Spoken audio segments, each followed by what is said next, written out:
Hello, hello. Hey, everybody. Oh, do not be blinded by the by the projector. Welcome back after lunch. I hope you're all feeling energized and your tummies are full and that you are ready for the conversation we're about to have. So, welcome to what we have called Industry Conference. And this is where you're getting to meet some of our industry experts, our local industry experts. And we have a theme or a title for this event, which, by the way, we are live streaming. I forgot to mention, yes. So this is our event. We've called this Tech as Catalyst, uncovering the overlooked leverage points in climate entrepreneurship. So we've got wonderful experts to chat to you today, but we're going to start with a keynote address by Priyash Ramadeen.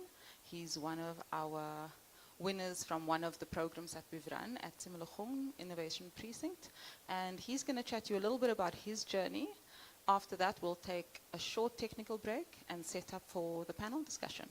Okay, so Priyash, in the interest of time, I'm not going to introduce you. I'm going to leave that to you. But welcome, and we're very happy to have you. Thanks so much.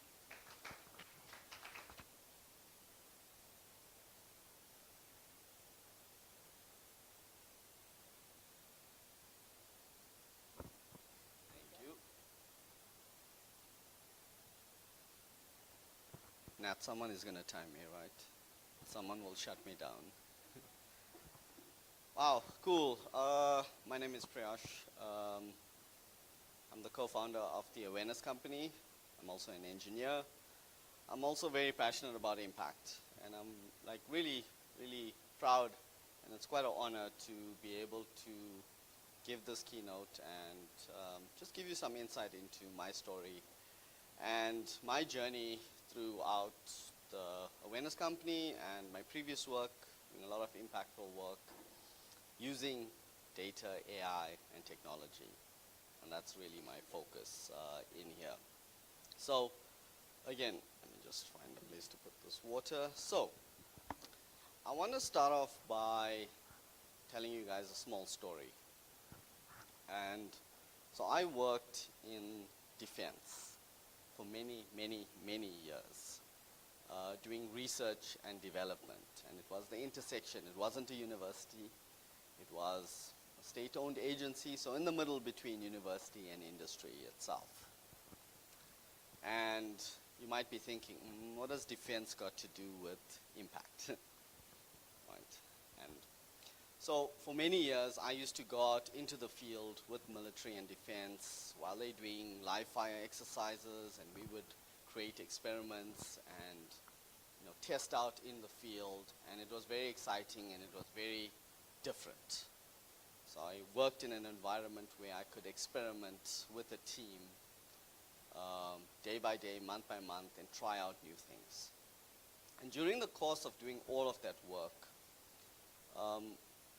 by coincidence or by design, we encountered an opportunity to do work in conservation, and specifically in anti-rhino poaching, or anti-wildlife poaching. And so here starts to come into this intersection of where these two worlds started overlapping. And the story really begins here. So the first time that I went, so everyone here knows the Kruger National Park, right? So the first time I went to the Kruger National Park, that is how it happened. The first time I went there was for work. I went there to do work. It's about a 6.5-hour drive from here. So my team, I was part of a bigger team, and we went there. And we got there with this military hat on, with this defense hat on. We got there with a whole bunch of planning done by a whole big team, like scenario planning, and we wanted to sit down with the people that is involved, that's fighting the fight and trying to make that impact and save the rhino. And the day we got there, like literally the day we got there, we walked into the area where everyone was working out from, and there was helicopters flying and rangers walking in and like just being deployed into the field. And that day changed my life forever, because the real world out there and the world you live in the lab or in the office, is two different worlds. And if you want to actually make deep impact, you have to get out there. You have to get into the field. You have to talk to the people there. And that sort of was the start of my journey into entrepreneurship even. So over the next, and I worked on that project for over 8 years, and over time we iterated the product, we got feedback from various different users, and we saw that it started actually saving lives. It started helping the problem. And here's the other thing we learned, that tech, AI, data, all of this stuff is only part of the solution. Like, it isn't a silver bullet. But the general, he was called the general because he was a military general who was running the whole operation there, he had a nice way to phrase where tech plays a role. And it really is a force multiplier. And that term really stood with me. Like, I absolutely loved it. It's a force multiplier to enhance what you are doing. It helps you see the future a little bit. It helps you adjust now. And the second thing that happened on that day and over the course of time is that I saw the passion of people on the ground. So these were people that lived in the Kruger Park, that moved their entire lives there, that wanted to have this deeper impact, that wanted to save the species, that wanted to keep it going for future generations. And something amazing happened. That passion sort of just gets transferred to you. And that sort of lit our minds on fire, because we wanted to now do more work. And we wanted to, like, every request coming from them was like exciting, and it was invigorating. It was, okay, how can we make this impact? How can we do this? How can we do more? And we were running the support, and we were doing sort of all of these exciting things through that. So fast forward from then, this was, sure, I'm counting a little bit, this was about 11, 12 years ago when I started that journey. But something interesting also happened. I was working at a research and development organization where it's not common to sell services or products. And so a lot of people would come and they would wanted to sort of have what was built, but there was sort of something preventing from giving it over. And then we constructed this vision in our head. We were like, okay, we have this idea, we're doing the work in conservation. Can this work be used in other sectors? Can it be, used in industry, in operations? Can it be used directly? And that was when we started to construct this idea for the Awareness Company, which is my startup company name. Please check it out online and so forth. And we wanted to create this product that had deep impact but also made money. And why the making money thing is so important is because there's a lot of impact projects, in my personal view, that have really good intentions but don't have the legs to stand on their own going forward. And that's so important. So nowadays, I'm an engineer, so I always think product first and what to build, and that's really like my energy. You also have to think about the commercialization going forward. You have to think, okay, who's going to sustain this? Who's going to pay for this? Is someone going to pay for it? And that's really, really, really important. Otherwise, amazing projects and amazing work will just have a once-off impact. And if we're talking about a sustainable future, you have to really track that. You have to put both hats on at the same time whenever you're doing any of your work. I strongly, strongly advise that. And you as individuals might actually say one day, I might become a specialist in the product or engineering side, and some of you might become a specialist in the commercialization side, but expose yourself to both sides. That's absolutely critical. Ask the question, okay, this is an amazing idea. I have this idea, but can I actually execute it, and can I actually make it last? And these are things we learned when we started our startup. And when we started our startup, it was a bunch of engineers and scientists with zero business knowledge. No one taught us how to sell. No one taught us how to talk to a customer. like it was just on the ground, on the fly learning, and it's quite a challenging journey. We still a startup, even at this stage. We're still learning every day. But my strongest advice is speak to people who have done it before you want to do it. You will save yourself years of lessons, years of time, years of energy. Even though what you're doing is unique and niched and your idea and your passion, still speak to people. Take advice, even if you disagree. Sometimes you must disagree and then commit. That's one of my favorite statements. If you guys are aware, there's a podcast by Lex Friedman, and he sort of interviews sort of all the big guys, Elon and Jeff, and all the big guys. And that was one of the sayings. You might disagree, but still commit to something. And so that was my history. That was sort of my story, where I came from, and I was born in Durban and sort of studied in Natal and Pretoria and all of that. But that's the boring stuff. No one wants to know about that. So given that background, working in defense, working in conservation, we constructed this idea. We're like, okay, let's do something out there. Let's create a product. And we didn't start off being sustainability focused, and that's the interesting part. We started off very wide-eyed. We wanted to do everything. Cybersecurity, logistics, energy, conservation, security, like you name it. We wanted to do it. We wanted to deploy it, and sort of, we designed the product to do that. But that's another lesson that we've learned. Like, you got to start off with a niche. You got to pick something and then, get traction in that component and then go out and build out. But what was interesting, after about 4 years, after 2 years, we landed like this really massive project with Microsoft, which was amazing. It was to look at sustainability and specifically like farmers and agriculture going forward, and sort of that sort of leapfrogged our company into the next level of growth. But while we were doing that and talking to more people like farmers on the ground and what's your energy usage and water and how you're using data, it kind of reminded us about the conservation work. It kind of reminded us about impact-driven work. And at that point, like about 2 years ago, we kind of pivoted the whole company, and now we're focusing on sustainability and operations.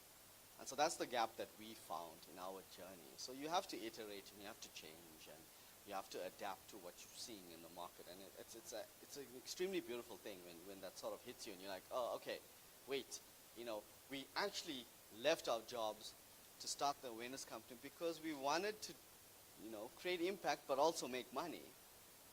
And then when it realized that there's the sustainability opportunity in the market, that companies are now more conscious of climate, there's regulation.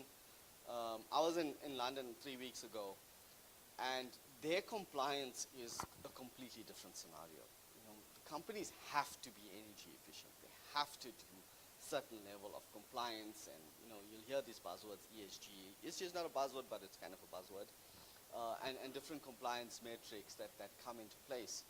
And even here in South Africa, we're going to catch up to all of these things.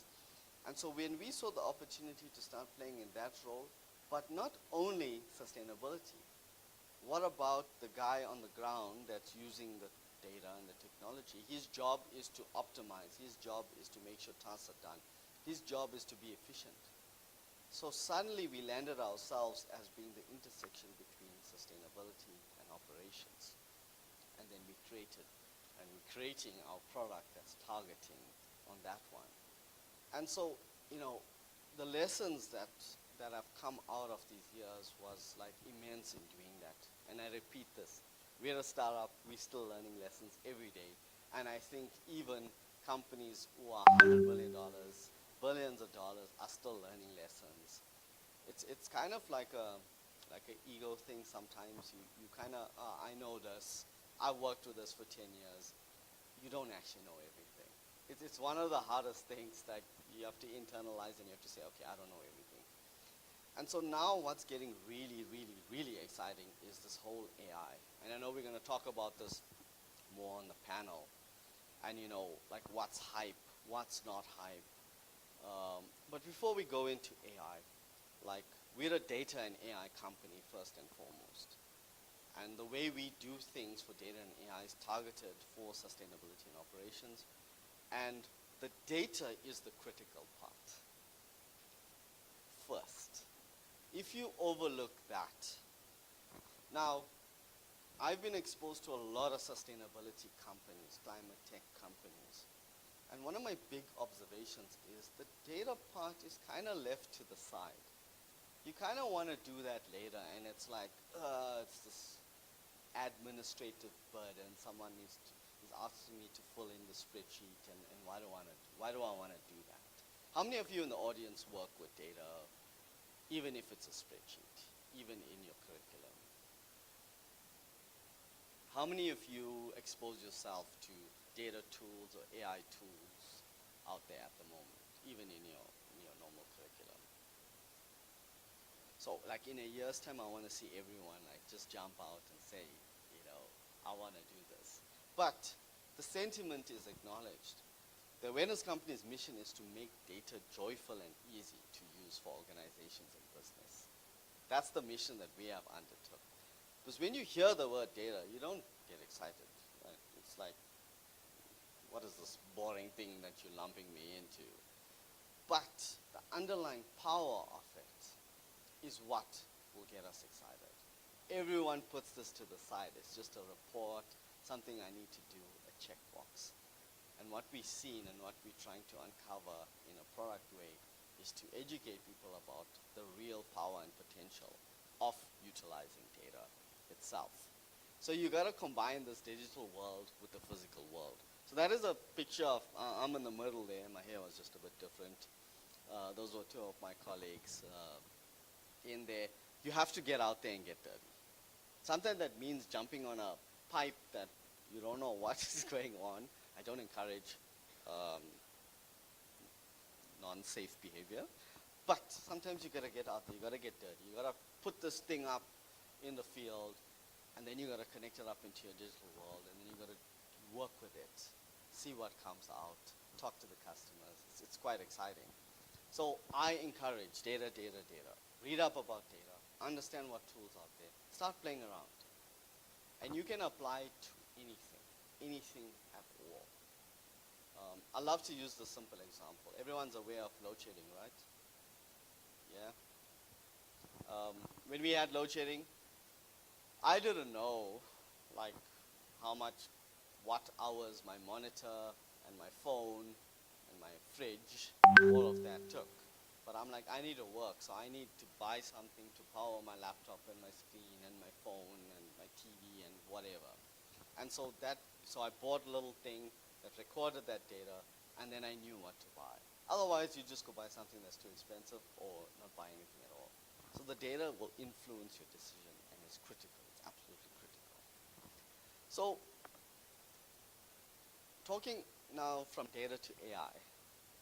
AI is like a bit of a buzzword now, yes? Yeah. Everyone using ChatGPT here, right?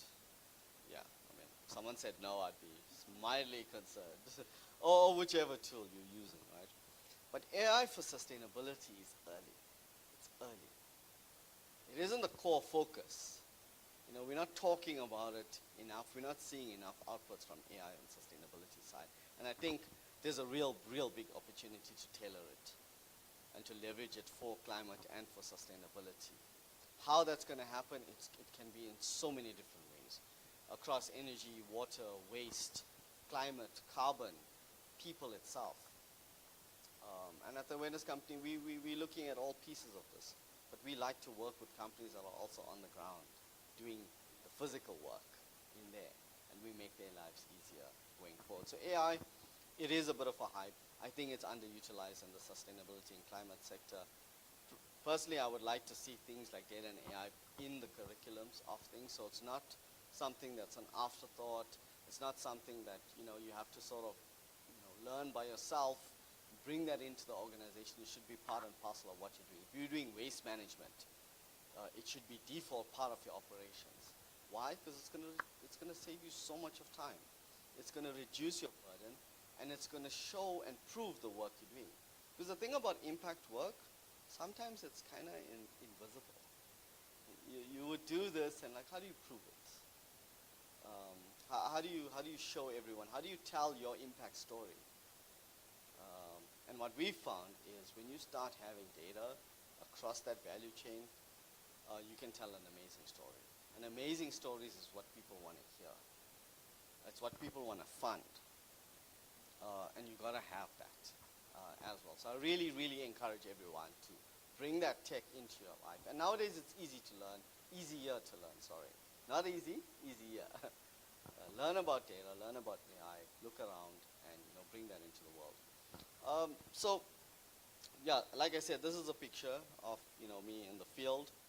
I wanted to just add to the keynote something a little different in showing you what is data and AI. What does it look like? We're talking about impact and stuff, so this is a little blurry, which is fine, I guess. But when we talk about it, it's all about moving from chaos to clarity. That's for me the fundamental of what data gives you. Thank you. Yeah, that might help a bit. Perfect. Thank you. Yeah, so you want to move from this chaos to what we call clarity. And you want to understand, so what does that look like? And if you guys imagine in your mind, something, if you imagine like what does it look like, what does it bring it up? So hopefully I'll show you a view. And what I want to show you is, so this is our product. And we've combined a few elements of things into the product. We've combined social media type of methodologies and thinking. So on the left there's like this feed of information. So how do you drive like insights? Yeah, that's perfect. How do you sort of like get someone, how do you get a farmer or someone doing waste management to actually bring data into the system? Can't give them a spreadsheet. That's what everyone does nowadays. It makes me absolutely livid. So you got to give it in a nice experience. And then you got to visualize it in a way that gives them energy. Like, so what you're looking at here is, like I mentioned, I was in London a couple of weeks back, and I wanted to create something a bit contextual. Like, if we were to deploy in London, what would it look like? So this is London. It's an amazing city. And, if they had the drones flying and all the buildings and properties deployed and all the energy and water waste, can you imagine now just being able to click something and seeing what's going on? Once you see, you become more aware. Once you're more aware, then you can actually comprehend and understand your situation. Once you understand your situation, you can make decisions and actions upon it. And once you make actions, you can learn from those actions. And there's a loop. And that can be facilitated by various different actions and data in a product. So this is just some of the things that, whether you're doing water or energy or waste or carbon. And I wanted to bring some reality into this talk as well, and to make it practical, because any technology, again, it isn't the side thing. It is a tool for you to utilize, but it can become core to your climate and sustainability worlds if you leverage it out there. And any tool, it's like shoes, You could choose to wear, a pair of Sambas to go do the Comrades Marathon. Don't do that, as an example. So choose the right tools, choose the fit, and go out there. So I wanted to leave you with, just a little something that's a little different, hopefully. And yeah, it's actually been like super great being able to talk to you and share my story, a little bit of my story. And hopefully I get everyone a bit more excited about data and AI, what it can do for you going forward. And yeah, I'm happy to chat afterwards as well. But thank you so much for the time.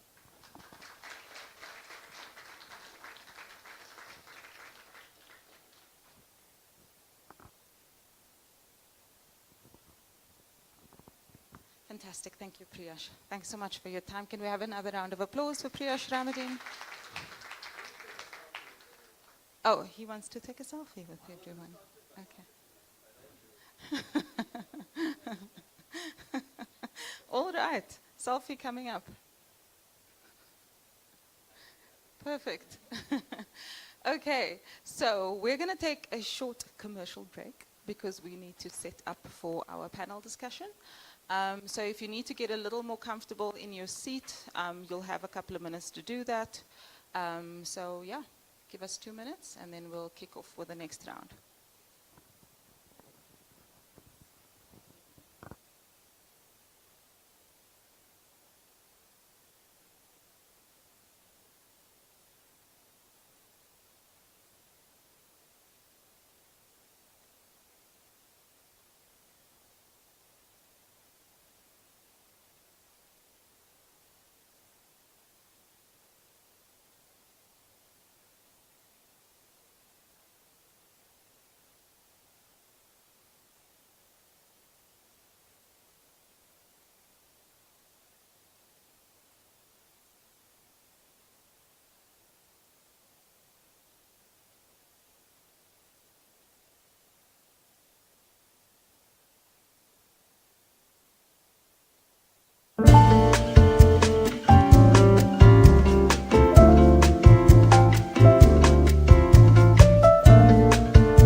dropping things.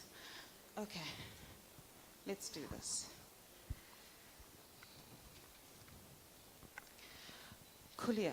Here we go. Okay. I've got, I'm so privileged to be able to call on these humans, pick up the phone and say, you know, how's it? Come through, come and meet our scholars, come share your awesomeness with them. So firstly, thank you to the 5 of you. Let me not stand in front of you. Let me stand here. Thank you to the 5 of you for making this time available to us. It's such a pleasure and such a privilege, and I look forward to the chat. I am going to briefly introduce the moderator of the conversation, Dalian Fourie, my colleague, my former colleague, and again colleague, which has been fantastic. We met at Simulogong many years ago, and her passion for entrepreneurship and tech is what brought her back to Simulogong as head of data. Shall I read from your CV just a little bit? Okay, just a little bit, just to give you some idea of what she's been up to.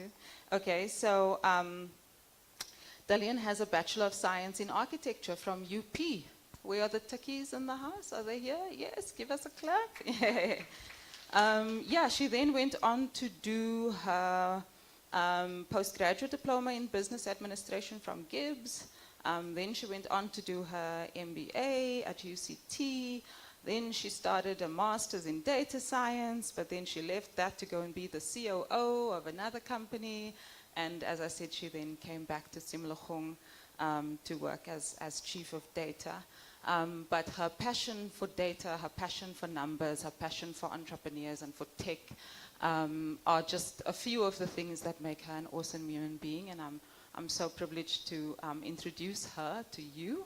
And now I'm going to give her the mic and let her introduce the rest of the panelists, and then we'll kick off. Okay, thanks, guys.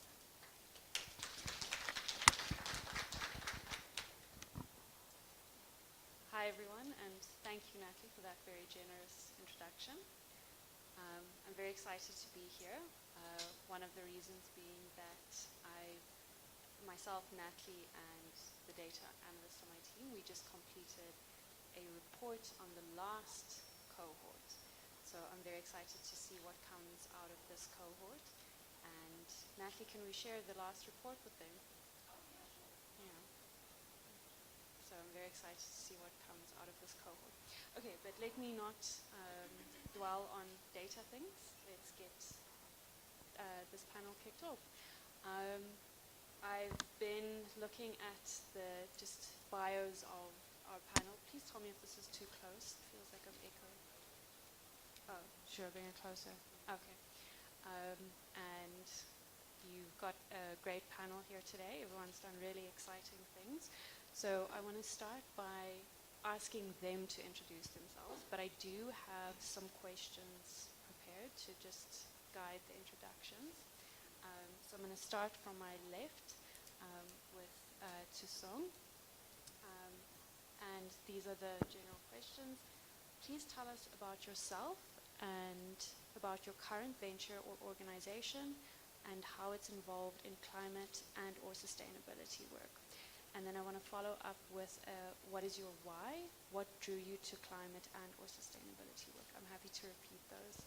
Yes, please. So I got the first. okay, so you can start with telling us about yourself and your organization. Good afternoon, everybody. My name is Tusang Moyo. I currently am involved with 2 different companies. The one that actually got me to speak in front of you is Madam Waste. It is a urban planning and sustainability company where we basically focus on primarily organic waste and the sustainable management of that waste. And we recently actually ventured more into the tech space, trying to see how we can integrate, 21st century technology into, the organic waste management space, just to kind of make things more efficient, and just trying to, see how we can expand within the space in order to benefit waste management, given the current context of, landfills filling up and the lack of sustainable organic waste management within South Africa, obviously, but also in Africa as a whole. So yeah, with that, we are obviously developing a waste management-based application, which we'll get into a bit later on within the panel. But yeah, that's like the short of Madam Waste. We also do things such as podcasts, strategic consulting, design thinking workshops. We've done work with a number of different, reputable entities such as the City of Tshwane, City of Johannesburg, the Dutch Embassy, C40 cities. So yeah, the list just goes on with that. And I will actually have to just give a shout out to the CEO of Madam Waste, Dr. Kamchirai Mutezo. Unfortunately, she couldn't be here, and I just think it's important to kind of put the spotlight on her because she is a woman within the organic waste management and tech space. So it's very important to kind of highlight those people and just let it be known that we are being led by a woman CEO within the space. She's the founder and the CEO. So that is one of my roles. Within Madam Waste, I didn't even say my role, but I'm the content and research manager, but I also work for a company called the Southern African Biogas Industry Association as the manager of the Center of Excellence. So this is basically a space where we promote research within the biogas field. We want to just bring people together, whether they are students, researchers, companies from far and wide, where we offer them a space to pursue biogas and organic waste management based research. One of the companies housed at the Center of Excellence is actually Madam Waste, where we have the organic waste management valorization demonstration site, where we do test quite a few of these different technologies. So yeah, thank you. That's part one of the question. Thank you. You've very successfully answered part one of the question. I do want to follow up on part one. Yes. Do you mind plugging your podcast for the audience? Oh, yes. I'm curious. The podcast is called Not Wasting a Single Story. So you can look it up on YouTube and Spotify. So yeah, Not Wasting a Single Story should be the first thing that pops up once you press search. Awesome. So the second part of the question, in one sentence, what is your why? What drew you to green tech or climate and or sustainability work? One sentence, I'm a hippie. Okay. I believe in, preserving the planet and, just promoting sustainability. I've always kind of wanted to, I guess, contribute to the betterment of the environment and just contribute to the green space. Awesome. Thank you. Okay. Next up, we've got Prudence. Yes. I'm going to repeat the questions because they're long. I'm sorry. Please tell us about yourself and about your current venture and organization and how it's involved in climate and or sustainability work. Question one. Greetings to everyone. I am Prudence Similane. So he gave a shout out to his CE, who is a woman. That makes me happy because I am a woman. And I am a founder of my organization. And so proudly so, when I say women-led, I'm referring to myself. So I'm with a company called Samanjalo. Samanjalo, people always ask me, what does it stand for? It means we stand and we remain standing. And that is because of the journey that we've been on. So entrepreneurship is a very long journey. You would have an idea today and hope that tomorrow it will turn you into Bill Gates, and then you realize that, gee whiz, it's not as short as you thought it is. Everybody else makes it look like it's the simplest thing. So our business deals with but mineral waste beneficiation. So we started off as a coal waste beneficiation business, and that was informed by the town where we come from. So I come from a town called Emalahleni, so that's Zulu, and in English it means the coal city. So we are surrounded by power stations and mines everywhere. In the area where I stay, we've got about 6 power stations around us, and about 22 mine collieries. So what we do then is we take that mineral waste, either from coal or chrome, and then we mix it with technology, convert it into your construction products like bricks, pavers, roof tiles, and stuff like that. So yeah, that's what we do. The technology that we employ, we're in partnership with them with one of the research institutes. I'm excited about this, so maybe I can answer your why question, because if I don't, my history is very long. So why this? Why this? Because of where I come from.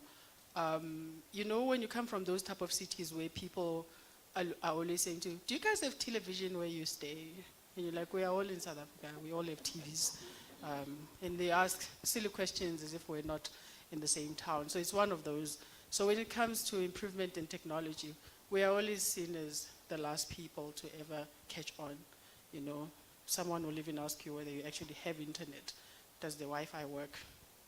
So when you go to school like you guys, what inspired me is that I did a degree. I'm an academic, by the way. I really love school. So I did that, and I did my master's as well. And then after finishing my master's, it was like, then what happened? So I was looking for a research topic, and I wanted to do a PhD. And then I read a quote that says, academics usually do this not because they want to change the world, but because they want to escape the problems of the world. They don't want to deal with poverty. They don't want to deal with unemployment. So they don't really contribute. And that really touched me. And I was like, look, we need to make a difference. I can do a PhD and be Dr. whoever, but it's true. For me, it was selfish. It was just going to be about me and being secured with my family. Then I went into this, and I felt, wow, what a difference we can make. We run a company that employs 11 men. I say it like that 11 men, because it is 11 men that I look at every single day, and I look at them and I think, you are someone's father, you are someone's uncle. There's a family that depends on you as the head. So how do we lead with you, me as a woman? So it's exciting for me to get into this green space. Thank you.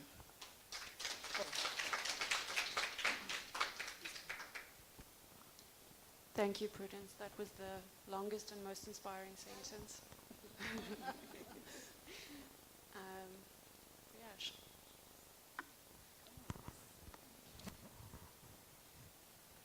Hi. Hello. Is it on? Oh, okay, cool. So yeah, I won't repeat anything that I just repeated, but yeah, the awareness company with a data and AI platform that's focusing on sustainability and operations, and we're actually more niching on the property and infrastructure sector, something that I didn't mention previously, with the side of physical security. So because of my defense background, you know, we're always bringing the physical security aspect into even climate sustainability and operations, and it's really important in our country to have that holistic view in there. So that's my short answer on the first question, because you heard my whole story before this. The second one was what's my why? Yeah, so you know, it kind of links into my story that I mentioned earlier, but the real thing that really got me to get up was I could not stand seeing the status quo, the same thing happening over and over and over again. It drives me insane. And like at some point you have to get up and you have to try, and that's the thing. I'd rather try and fail than not try at all. And so just seeing that status quo of the same thing being done in the same way, same discussions being had, the same type of decision making, the same, just over and over again, was like, no, we have to try something different. We have to try something fundamentally different. And that is the perfect place for a startup, where you don't know the answers, you don't know what's going to happen. And that's really the why, you know, behind why we jumped out and said, hey, let's try something. Thank you. Kwezi. All right.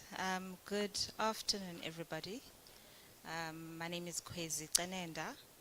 I'm the Director for Enterprise and Supply Development at an organization called Avo Vision.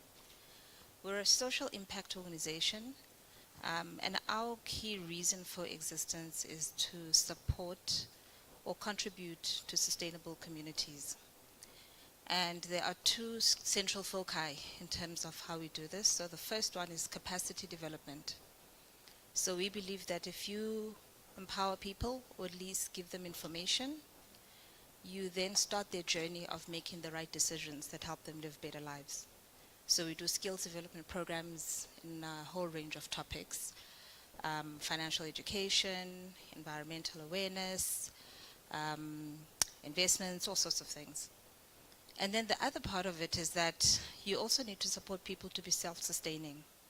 So we have a lot of programs in livelihood creation as a way of moving people out of poverty and dependency, as well as enterprise development and acceleration. So supporting people to take whatever ideas they have or whatever opportunities they have around them to create commercializable solutions. So I always insist that I'm not one who believes that money is evil. People do evil things when they have money. Money is an enabler if your values are correct. And that's what drives who we are as an organization. But also speaking to my personal why, I believe that work done in a spirit of service is worship. That's what drives me personally. And so having started my job in corporate, I used to be an investment consultant for pension funds before I moved over. And the key thing for me is that you shouldn't have dichotomies in your life. So what you wake up to do every day, it's got to be the same thing that drives you on the day that you worship. And that for me is my why, is trying to ensure that whatever it is that I wake up to do every day is in line with service. Because, you know, that's how we are able to be better people, is when we serve others. So that's my personal why. Climate. So climate for me is one of the many spaces that I think one can make a difference, simply because nothing exists in isolation. So you can have great climate solutions, but if they don't give you food on the table, you know, it's the things that make the most wonderful solutions not go anywhere. So for me, it's about climate, but it's about sustainability. Sustainability for founders, sustainability for the organizations that start them, and most importantly, sustainability for the people that we think we're building solutions for, the communities we're building solutions for. And all of it has got to be able to be in sync if we actually want to make a difference. And that for me is my why. Thank you. Thank you, Kwesi. I want to go back to you, Kwesi, just as a follow-up question. The focus for today is technology. So I have a question around technology adoption. You work specifically with rural green businesses and township entrepreneurs. What unique challenges do they face with technology adoption? Where do we start? I mean, so one of the key things, and this is an interesting question because I actually just finished a project now where we were looking at digitizing one of the largest townships in South Africa, Tembisa. It's in Ekurhuleni. It's the closest township actually to the airport. And so, you know, it's kind of fresh in your mind. But also what is interesting is that it's so not different to the rural entrepreneurs in the Eastern Cape and Limpopo that I serve as well. So one of the key things is access. Just connectivity that works. You know, like if you're going to expect people to play in this digital space, you need to give them good quality internet that's not expensive. So that's one of the first hurdles that you have to overcome, and then link that with load shedding. You already are, you know, already creating impediments to people to be able to be fully immersed in the digital space. The other thing is skill. So, you know, we speak, I mean, I was listening to you speak about deep AI and, you know, big data. And, you know, some of these concepts, unfortunately for the African continent, are for the people that have had the exposure and not the average person. And that is a thing. And so for me, I always even say that with technology, with digital products, it's so important to meet people where they are. So one of the things that we had to learn as an organization, so one of the programs that I run is supporting rural entrepreneurs to convert alien invasive species which are in abundance in our rural areas, and they're creating the worst degradation to our environment, to use them to actually create products that they can be able to enable themselves, create jobs, as well as restore environments to be able to serve them. Is that you then want to take this head office mentality from Joburg or Cape Town or wherever it is that we are building these programs, and then you want to tell people to report to you in a specific way, and then you impose upon them tools that don't work for their environments. So that for me is one of the biggest problems. It's this thing of people not co-creating programs with those who are serving them. And I used to be at Simologong, so I was well immersed into digital products. I headed up enterprise development there. And one of the key problems is that people sit either behind a laptop or at the digital hub, create a product that is supposed to serve a market that they know nothing about, people that they don't even know, and then not understand why their product sits in the app store forever, not actually getting bought. Because as much as it is a problem, you haven't determined if it's a problem big enough for someone to actually want to spend money on. And that is one of the problems that I also see happening, that again creates a divide between who has access and who doesn't have access. So issues of skills, issues of access, I think amongst some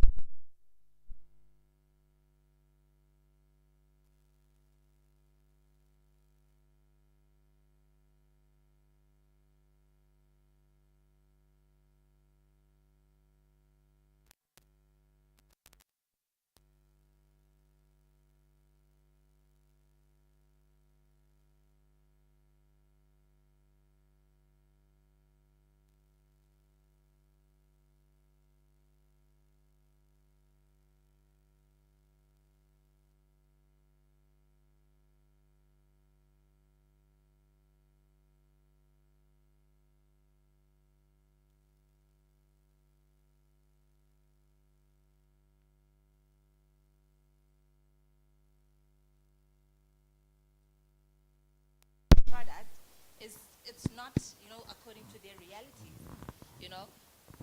There we go. So that also becomes an impediment in terms of being able to bring people into this digital space, is just not being appropriate. And then of course, I think maybe lastly, one of the key lessons I took away from Simologong, because again I came in as a business person and not somebody who understood tech, is that you have to look at the digital space within the context of hardware, software, and then of course there's the digital content side of things. So even speaking to hardware, it's so important to be able to work with people with, again, equipment that is not too expensive, that creates barriers to access. Or if this thing needs to be fixed, it needs to go to some big town, which then adds a whole lot of costs for people. So it's also important that if people are in outlying areas or don't have access to resources, that even the hardware that they are able to use to enable themselves is such that, if it breaks, can a local welder be able to fix this? It's got to be such that it speaks to the local needs, but also is able to serve the people in cost-effective ways, in ways that don't create impediments, because a small business will tell you that if you mess with their ability to produce, you are messing with their money. And cash flow is a major problem in a small business. I think I'll stop there for now. Thank you.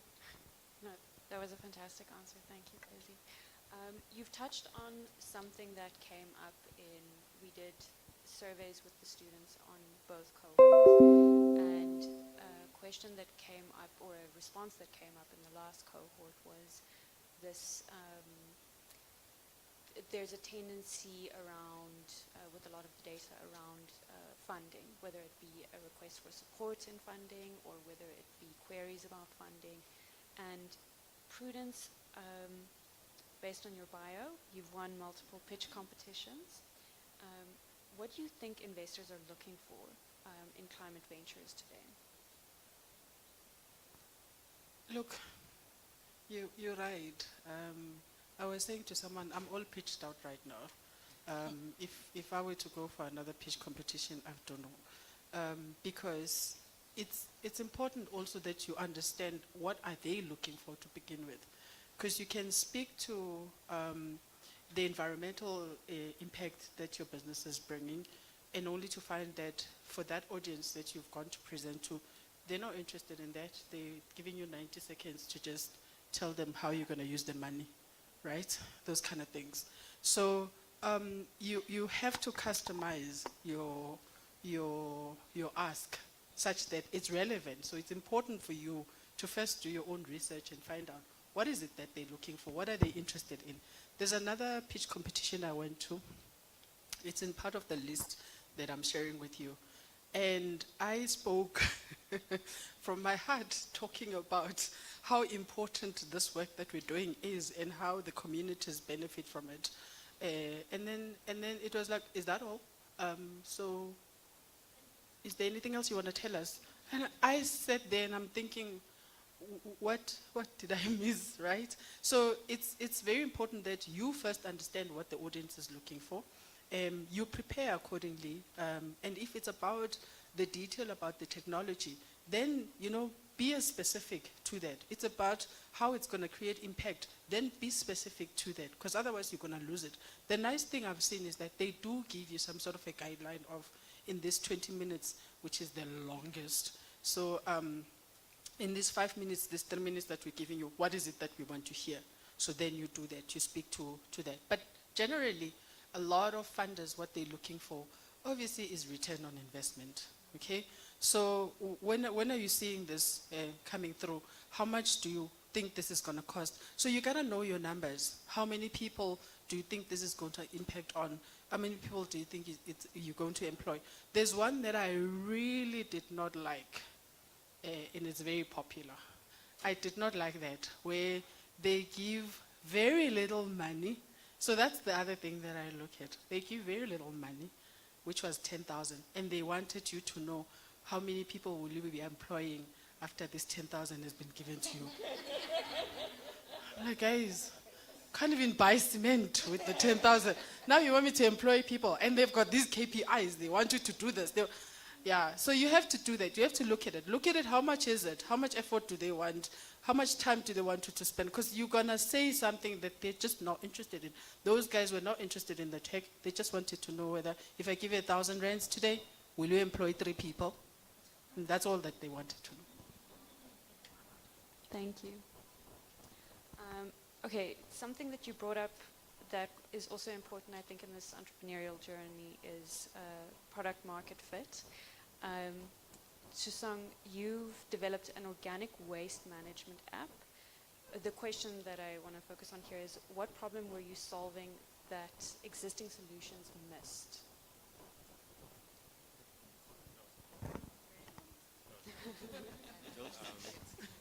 Okay, so the application is currently still in development, but the main problem that we were able to see is that, firstly, there are organic waste management services offered here in South Africa. You get things such as Compost Kitchen, Bokashi Bran, and all these Earth Probiotic, but unfortunately these primarily focus on things such as garden waste and not too much on food waste. So I believe that the one thing that we did notice was that food waste is largely neglected because it's much less than what's generated by garden waste. Because if you go to your house right now, after you finish your food, like, there's not much waste left. You'll have like the peels, seeds, and things of that nature. So for one household, it's not a lot. But if you look at it within the grander scheme, it is a lot of waste that is generated, which ends up in a landfill, and which ultimately contributes to greater methane emissions and things of that nature. So what we wanted to do is offer something for large-scale agro-processors, so people who are producing food products at a very large scale and are generating a lot of organic waste. So we wanted to create an application which allows them to have their waste their organic waste be collected on demand via their cell phone. So with this, they can have their waste collected, and then we can bring it to our organic waste valorization site in Irene, where we can sustainably dispose of it. And with this, we can kind of contribute to the circular economy, where we're able to create things such as compost and biogas from this waste, and maybe even give it back to these large-scale organic waste producers for them to use to maybe grow more of their produce, and hopefully we can just kind of close that loop so that we are decreasing the amount of food waste that ends up in landfills.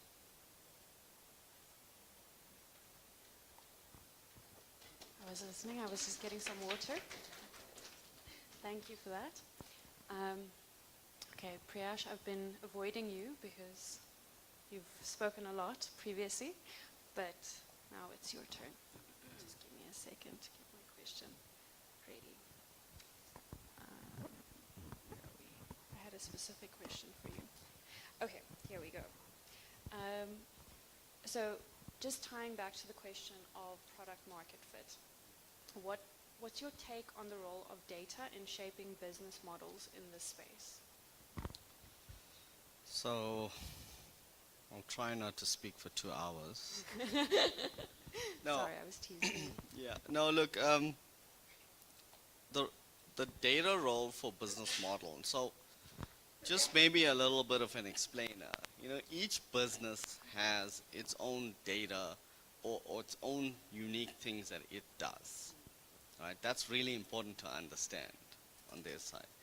And they're doing things every day. They're running some process, they're running some operation, they have some reporting requirement, they have some compliance requirement, and those things then shape that specific organization's business model, right? And sometimes sort of the chaos determines what your business model is, and that's the way you work and how you work, and you just follow that.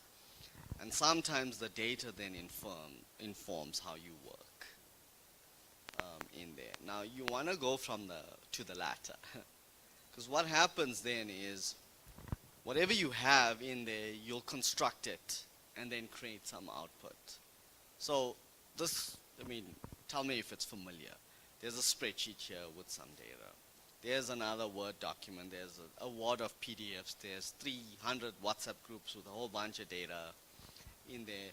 And then you need to do something, and your business model is kind of mush-mashed in around all of those things. And when you want to actually see what's going on, have some visibility, there isn't really a business model, a data business model. There's a way of work that's happening in there. And that's not to knock all the ones that's just how it goes. You get into it and you do it. But when it's the other way around, when the data is informing that business model and the change in operations and how you're actually working, that is then the power of it. So it's really, really important to, data is actually quite a loose word. A WhatsApp message is a piece of data. An Excel spreadsheet is a piece of data. ChatGPT message is a piece of data. We actually have to start thinking in terms of, what is structured for my business? What's the organizational data? And the common terminology with the tools is called business intelligence, that derived from the data. I'm actually not a fan of that word, because it has too many meanings of history. And straight away your mind goes to, if I say business intelligence, anyone getting excited here? Not really, right? So that data must inform the business model and inform the way of work.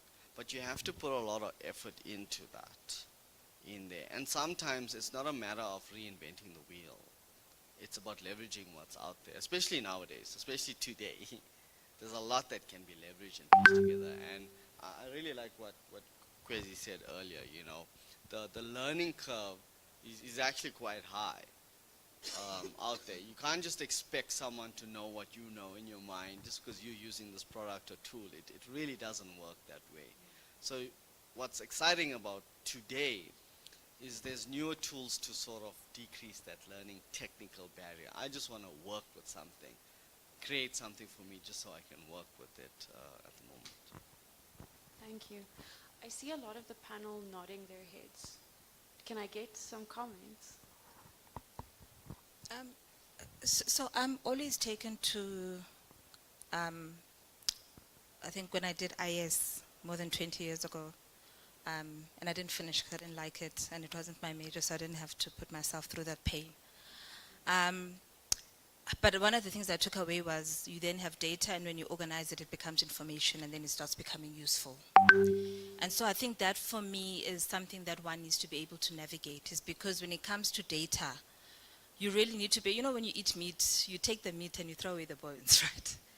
And that's what we need to be able to do with data as well, because it can be so overwhelming if you also don't have the tools to analyze it so that you can be able to make sense of it.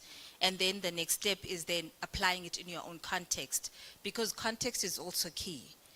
You know, you speak to business models, is that, you know, your business model, your innovation could be the product, the innovation could be your distribution model, it could be all sorts of things.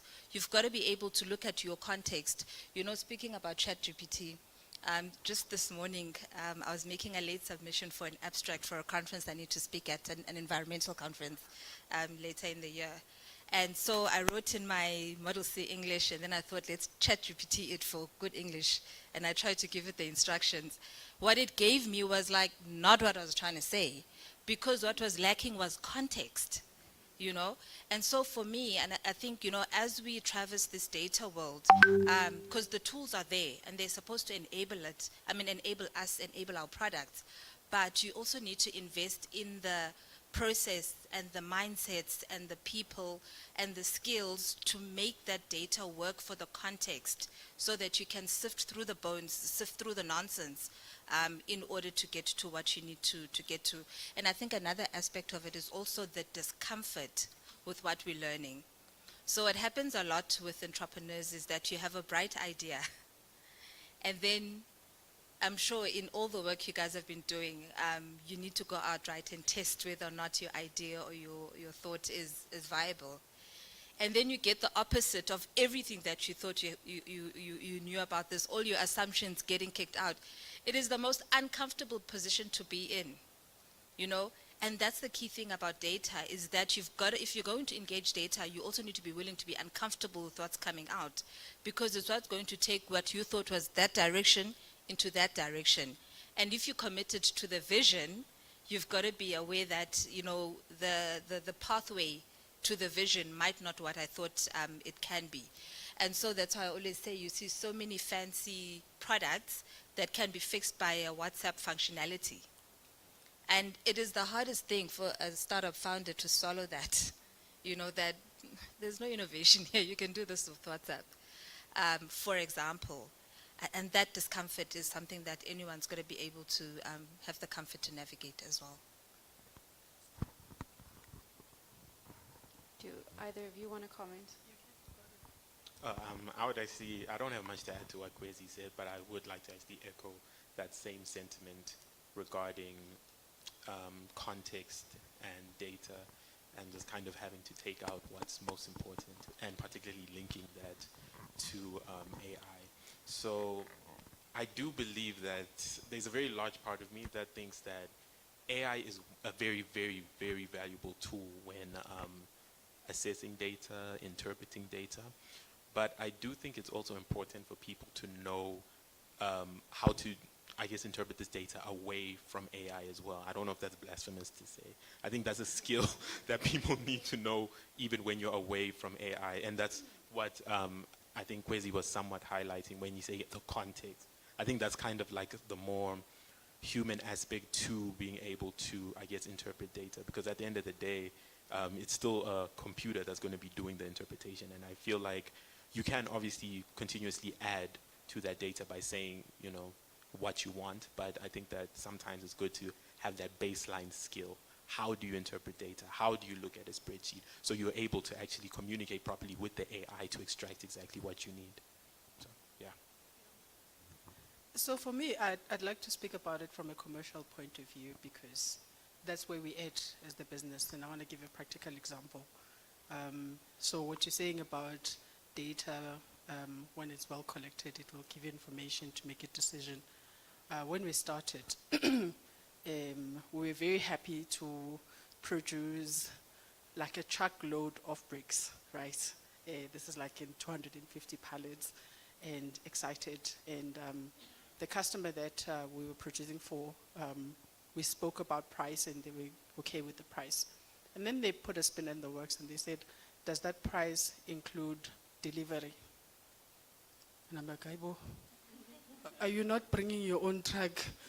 Why must I include delivery? Now I've worked out, based on my data, I've worked out everything that is going to be profitable if you give me so much, whatever the case might be. But now when you now say to me I must include transport, I don't know whether I should actually include the entire transport cost, because if I do, then my unit price goes way out of the window. I'm telling you, that transaction was the worst transaction we've ever made. Because then we sold a truckload, and the truckload, let me give you an example, the truckload was worth about 9,000 rands, right? And then because the customer said, I want it with delivery, and we didn't have data to say, how do you work out delivery? It turned out that the person that we asked to give us or borrow us a truck wanted 6,000 rands just for their truck. But now we had committed, and this is money sunk. So we basically gave away our first product or produce, just simply because you don't have these numbers available to you. So it's important to be fair with that, right? And to understand what it means, and to put these parameters for yourself to say what happens when there's a spill. And later, but then it's one of those learnings. Later I realized that the transport was actually insane, because the normal transport cost is actually 1,800.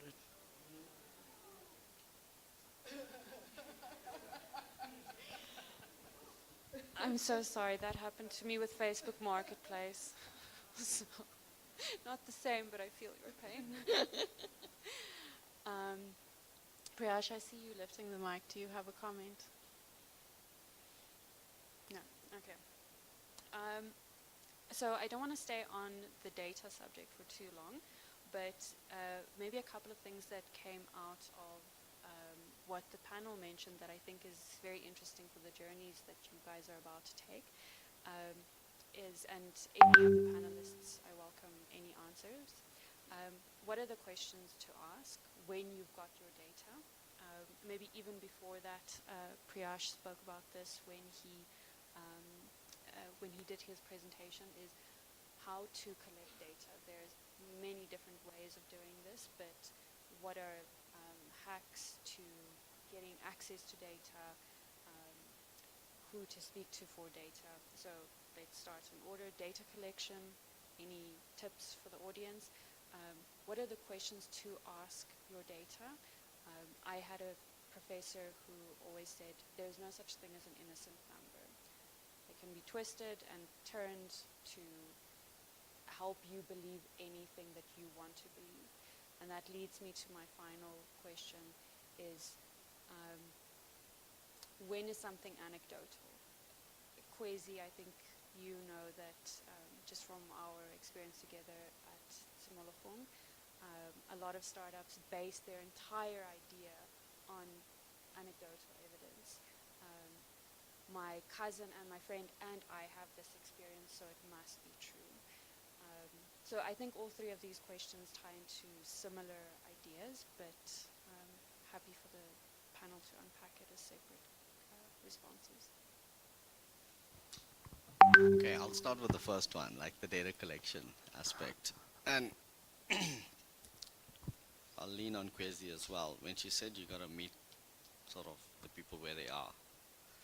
And so when we built Hydra's name of our product, it has a mobile app, and you need to capture data with it. And you can capture like a simple process or a really complicated one, and it works offline, so you can go into the bush and it'll use it and all of these fancy things. And what we found is recently, like a couple of weeks back, you know, that doesn't necessarily meet people where they are. And so it's for us to create some new innovative way of getting people to be comfortable with, you know, collecting data.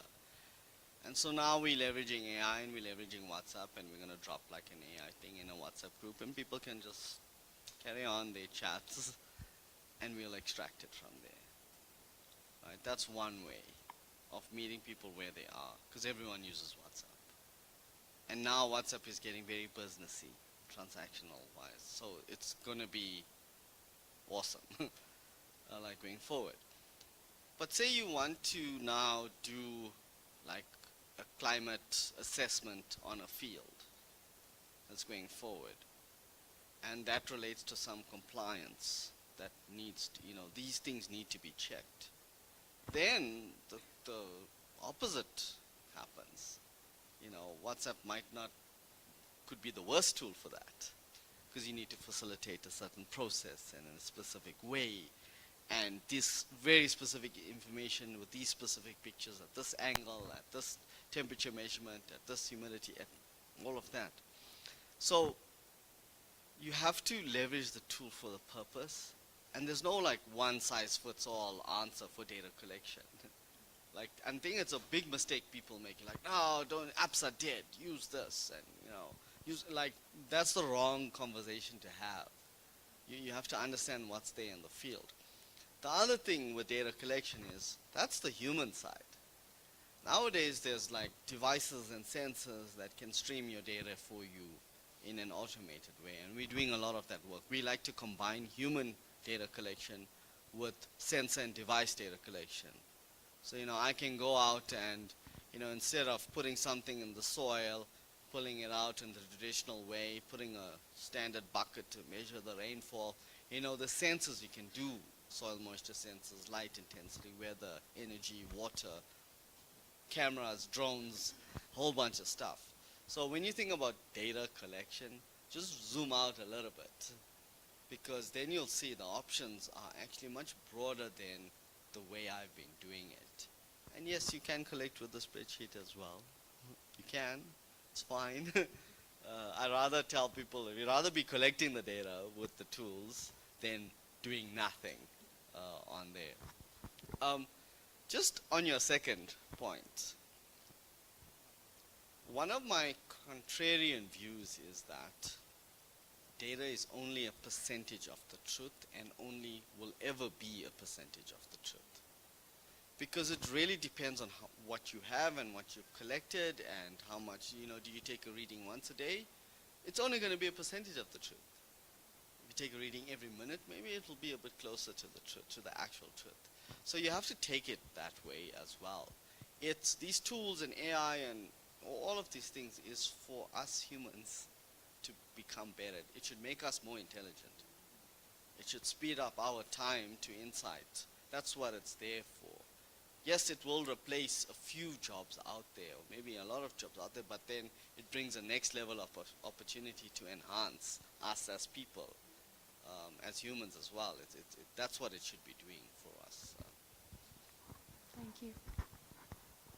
So I like this team, right? They are Me smarter too. than me. And I'm saying this because they're bringing, for me, the different levels of data and understanding what data is, and the practicality of it in the spaces where we operate. So in our case, right, you've got teams that have got, there's this phone that we call in South Africa, Mahlang. You know that phone that doesn't do WhatsApp, it just receives calls. You can only send a text message. There's nothing else you can do. You can't take a picture, right? So again, speaking to the concept of data collection, you've got that team, it's on site, and you want them to capture for you, how many units of what has been used and stuff like that. And at the same time, to their point, you got to be relevant to them. You are asking for that, but you're also being impractical. They don't have the phones to be able to capture that type of data for you and be able to send it. You send them to go and refill or refuel a car. They come back with the slip. It's torn because they couldn't take a picture. So you lost with that data in terms of your expenses and stuff. So it's very interesting what I'm hearing, and the way in which we're collecting data, and it becomes relevant to your business. And it's also important to understand the type of people that you're working with, the level of knowledge and understanding that you've got. What I have seen with all these pitchings that I do, so there's this question that I always get asked that says, do you have a market for your product? And to have a market, you must have data. And that type of data that you need to do market analysis is not your everyday Google data. You actually have to pay for it. right? So that you can get the right numbers. So when they ask a question, do you have data on the industry in which you are entering? I'm like, ask me this after 7 years, because to be honest, how do you expect us at this level to already be having industry analysis on data of, how many of these products are being made, how many competitors are sitting there? And I really feel that a lot of people are so much out of touch with the reality when it comes to data and data availability. And the questions are very difficult, right, for a startup. And I'm speaking from that perspective. For a startup to be able to relate. Sometimes you actually even literally have to explain what's the difference between data and information. And for that matter, you must remember you spell it the same. Is data data? Oh, are you asking me if I've got airtime data? No, it's not data. I'm not asking for that type of data. Do you know what I mean? So yeah, I like that. Thanks. Thank you. Oh yeah, I'd just like to echo some of her sentiments, but primarily referring to data collection and kind of meeting people where they are. I think that's very, very important, especially, this is something I had to learn with a project that I've been a part of since last year. It's the formation of a waste management strategy for informal settlements. So we basically have to figure out how can we improve waste management and make it more sustainable within informal settlements. So in order to collect data, you need to speak to the people. You need to go there and be able to collect it, because you're not going to put a Google survey out to these people. They don't all have access to internet. They don't all have access to an internet cafe. So in this case, I'm always going to be supportive of hybrid solutions where you're able to engage with people on the ground and then input into whatever digital format you're looking at. Because with this project that we're doing right now, we need to embed community champions, which means people who are on the ground, who are able to engage with people, who understand the culture of the people within the informal settlements, who are trusted by the people in order to actually retrieve this needed data. And then on the back end, we're able to use your chat GPTs, use your spreadsheets and all these different things. It's always important to meet people where they are. And obviously it's not 100% perfect. There are always going to be some hiccups here and there with things such as lost surveys and things of that nature. But I think it's very important to just meet people where they are in order to retrieve the needed data and always be sensitive towards people's circumstances and their context in order to get the best results. Yeah. Thank you. So with the theme of meeting people where they are, I wanted to also speak about AI. How should climate-focused startups approach the use of generative AI? I think there have been a lot of issues and not just from a privacy perspective, but also in the sense of how the world in general is seeing AI. Just keeping all of those conflicts in mind, how should this industry be approaching AI? How should new startups be using it? It's a very open-ended question for the panel. Okay, I guess I'll start. Can you hear me? Okay. So I think there's a couple of role players that are involved here. One would start with the big institutions and with government. I think there's a role to play in terms of, a lot of people at the grassroots don't trust the digital space, and a lot of the mistrust comes from not understanding, because you realize that once you get a better understanding and you start learning, then you know how to safely interact with AI and everything else digital. And so I think there's a role to be played there that sits outside of the individual, the startup. As we're growing up, how are we so immersed into the space that, things start becoming second nature and we're not navigating difficult things because life puts us in those situations. And by that I mean things like all of a sudden you can't do certain things. I can't remember what I couldn't do recently because I'd removed my banking app because of not so much the scams, but like the armed robberies and things that had happened to my friends. And then there was something I really wanted to do, and I couldn't do it on the internet. I don't want to go into a bank branch, and my only option was to actually reinstall my app. And now I did it, with the fears that I have. But imagine somebody who doesn't even know how to navigate this thing safely. That's a real reality. And the thing is that it's so systemic in our country, on the continent, that it's not, one small person's role. It is a macroeconomic problem that needs a macroeconomic solution. So I think that's the first part of it. And then I think the next key thing is, as with anything, you do need to be cautious because, I learned a couple of years ago that the same technology that we use for the microwave is the same basic technology for atomic bombs. And so with that, with everything good that comes, there are elements in society that are going to use it for bad, right? And so if you don't then get the right tools and support to be able to navigate it and access it in a way that's actually enabling, then you do fall victim, to all sorts of things that can, be unsafe for you, for your country, for people in general, right? And so there is that next level of skills development, access, because also once you use something all the time, right, you then navigate it better than something you use once every 6 months. So access is one of the things that actually helps you fine-tune a skill or familiarity. And so that's also something that we need to navigate as society as well, as we try and make the best of these tools, because as with everything, it can serve you, but it can also be detrimental if not used for the right ways. And then I think we also need to be direct about the fact that, to a certain level, it's also making us lazy. The plagiarism that happens as a result of easy access. Now we don't want to think. What kind of nation, what kind of people will we be if we don't think? We're not going to solve high-level problems. We'll be solving simple things right in front of us, right? So there's another bigger computer, bigger data storer that we're busy killing as we are allowing ourselves to be abused by these tools that are around us.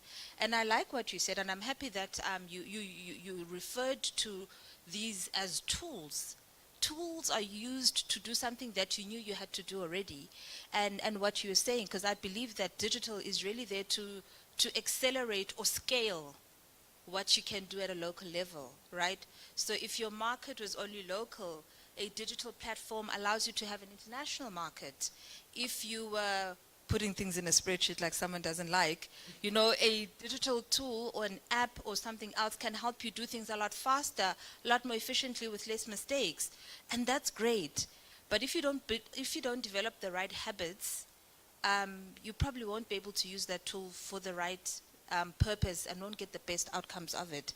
And so even with my rural entrepreneurs, I always say, if you don't write your production on paper every day, me giving you a digital system is not going to make you put it in the digital system. What you need to develop is the discipline of recording everything that happens in your business on a daily basis. That's the discipline that you need to develop, and then the digital tools enable you to do it better. And then it obviously will give you better functionality and better reporting, etc., afterwards. But it's the basic disciplines that we need to develop and then leverage the AI as well as any other digital tools that make life better. So, in one of the conversations that we've had, I'm talking about AI.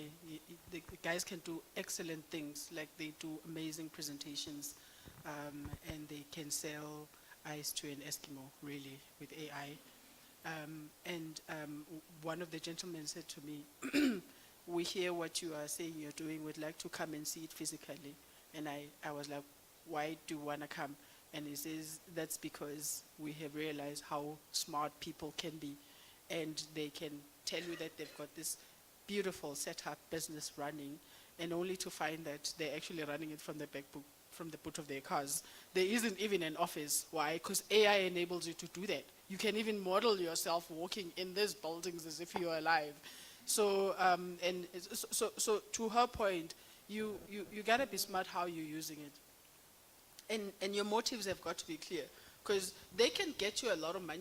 You can actually convince a lot of people that you know what you're doing. But the truth is, when it comes to the crunch of things, that's where, rubber hits the wheel, and we need to see whether what you're doing is actually for real. So use it, but be very mindful of the fact that it shouldn't take away from you who you are. The laziness that she's talking about, it shouldn't take that away from you. It shouldn't actually even make you to want things to be microwaved as quickly as possible, because that's what we do. We've learned the hard way as well that running a business from a spreadsheet is definitely different from running a business practically. On a spreadsheet, I can give you a 5-year projection with all the numbers positively, including tax, excluding tax, everything. Now, when you run the business first month, there isn't even money, let alone paying tax. There isn't even money to get yourself to the place of work, right? But on spreadsheet, this worked out very well. So make sure that when you use it, you are also aligned with what you practically want to achieve, so that there isn't that discord, because you're going to be caught out. You're going to be caught out, and that's not nice. Thank you. Priyash? So yeah, don't be lazy. Don't just ask the generative AI question, print this out, and then just use it. Just don't do that, right? It really shines when you give it some of yourself, your own tone, your own way. I use it, and I write a paragraph by hand, and I say, use some of my bad grammar, please, because this is me. But it just accelerates, and then it can fix the grammar and stuff like that, right? So firstly, don't be lazy with the AI tools. The question, generative AI. Now, I truly believe if you're not leveraging or using AI in your business from now, you're gonna be missing out massively going forward. It's changing everything in such a fundamental and rapid way. And for climate and sustainability, it's not one of the main sectors that's leveraging AI, right, and generative AI right now, but it can be. And I guess it's up to you guys, and it's up to us in the space to actually show the business value and the return of investment and the opportunity value from it. And that's what's really exciting. But you must also separate the AI tools into its own categories. So AI is not ChatGPT, right? That's one of the leaders out there, or one of the leaders. There's different tools that have different purposes and different configurations. There's tools to help you build, different from the ChatGPT. You still ask a question, but you can help you build something practically. You can build a digital tool out there. And in the climate space, where I think it's really going to accelerate is because, what I said earlier, it's data and AI has been the thing on the side. It's, okay, I have a waste management company or an energy project or agri project. I need to go out in the field and do all the physical work, and we'll kind of collect the data, afterwards, and we'll then, be able to tell our story. And it's a really inefficient way to do things, but it's also inefficient from what happens when that project finishes and you want the farmer to continue being operationally efficient, or you want this business to understand how. And that's now where you can actually build something really quickly nowadays from those deep impact climate related goals and sustainability. And a lot of people are talking about carbon and how do we leverage that as the carbon economy. And now picture now with the generative AI, with that deep context of data within your organization. Tell me about my energy usage over the past 3 months, and tell me where I can optimize in there. And imagine asking questions about the impact side of it. Predict how many more bricks are we going to produce over the next 3 months, given these changes in our operational model. But it needs your context, it needs your data to be able to ask these questions. And applying that from a climate and sustainability side, I think it's going to accelerate, if we leverage it, the evidence that okay, this is making an impact. This is actually, doing this, so that we can leverage it in a conversational way, Whereas before it's, this once a year annual sustainability report. That's not good enough. Sustainability needs to be this untapped thing.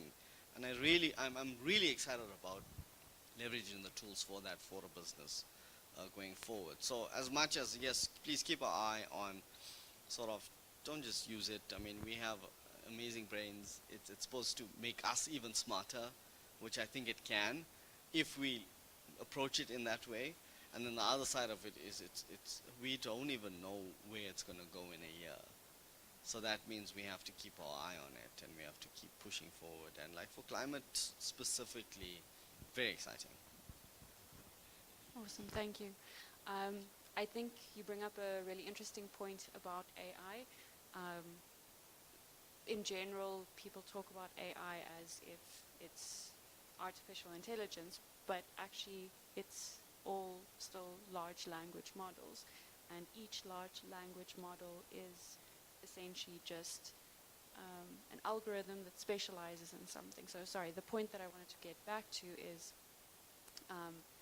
if you want to do research, look for Gemini's research model, for example. Not that I'm recommending models particularly, but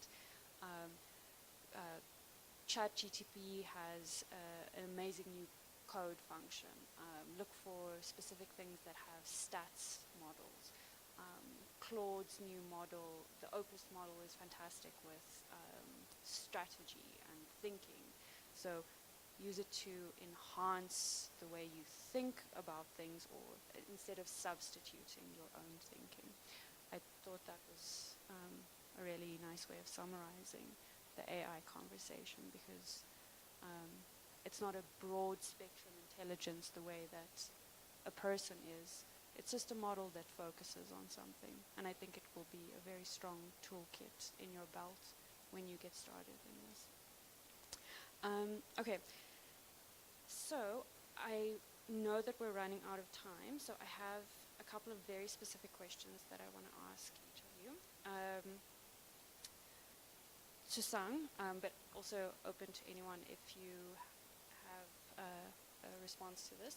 Some examples where simpler tools outperform more complex tech.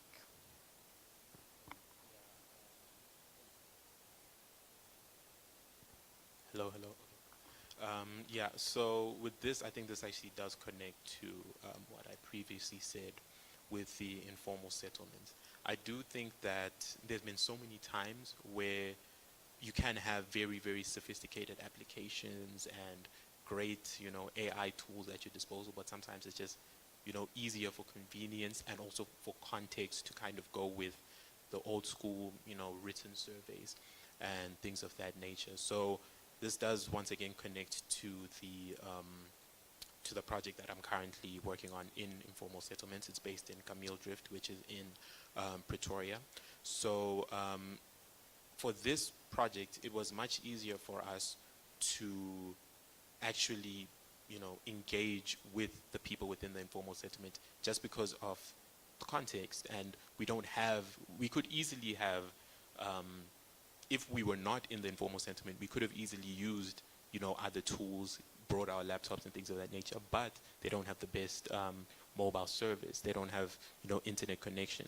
So within that context, it was much easier for us to just simply get a pen and paper, or, print out the surveys ahead of time and then speak to them, have notebooks just for additional thoughts and things of that nature, just so that we can kind of, capture all the needed data. So I can definitely speak to that as a time where,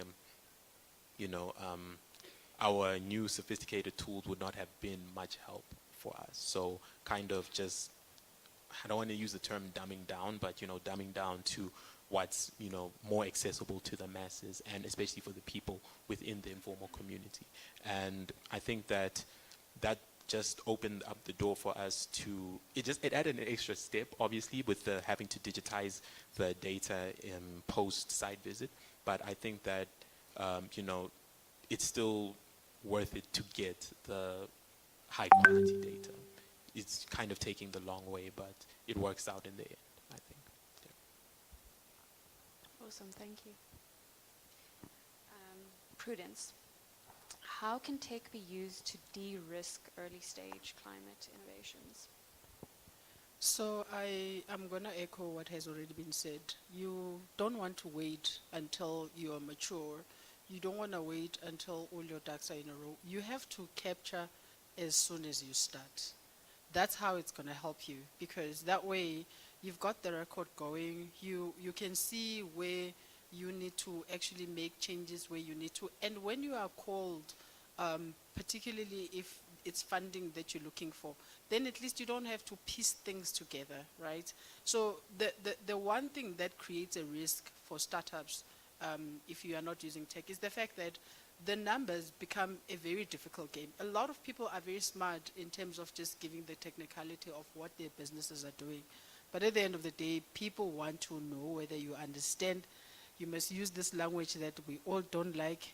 It's favorable to some of us who have done accounting. So know the basics. Know what they mean by revenue. Know what they mean by profit. Know what they mean by units of production. At least understand that. And you can get that when you make sure that you employ tech in your business as early as possible. So you can be able to give a story or tell a story that says, in a month's time, this is what we do, or in a year's time, this is what we are likely to do.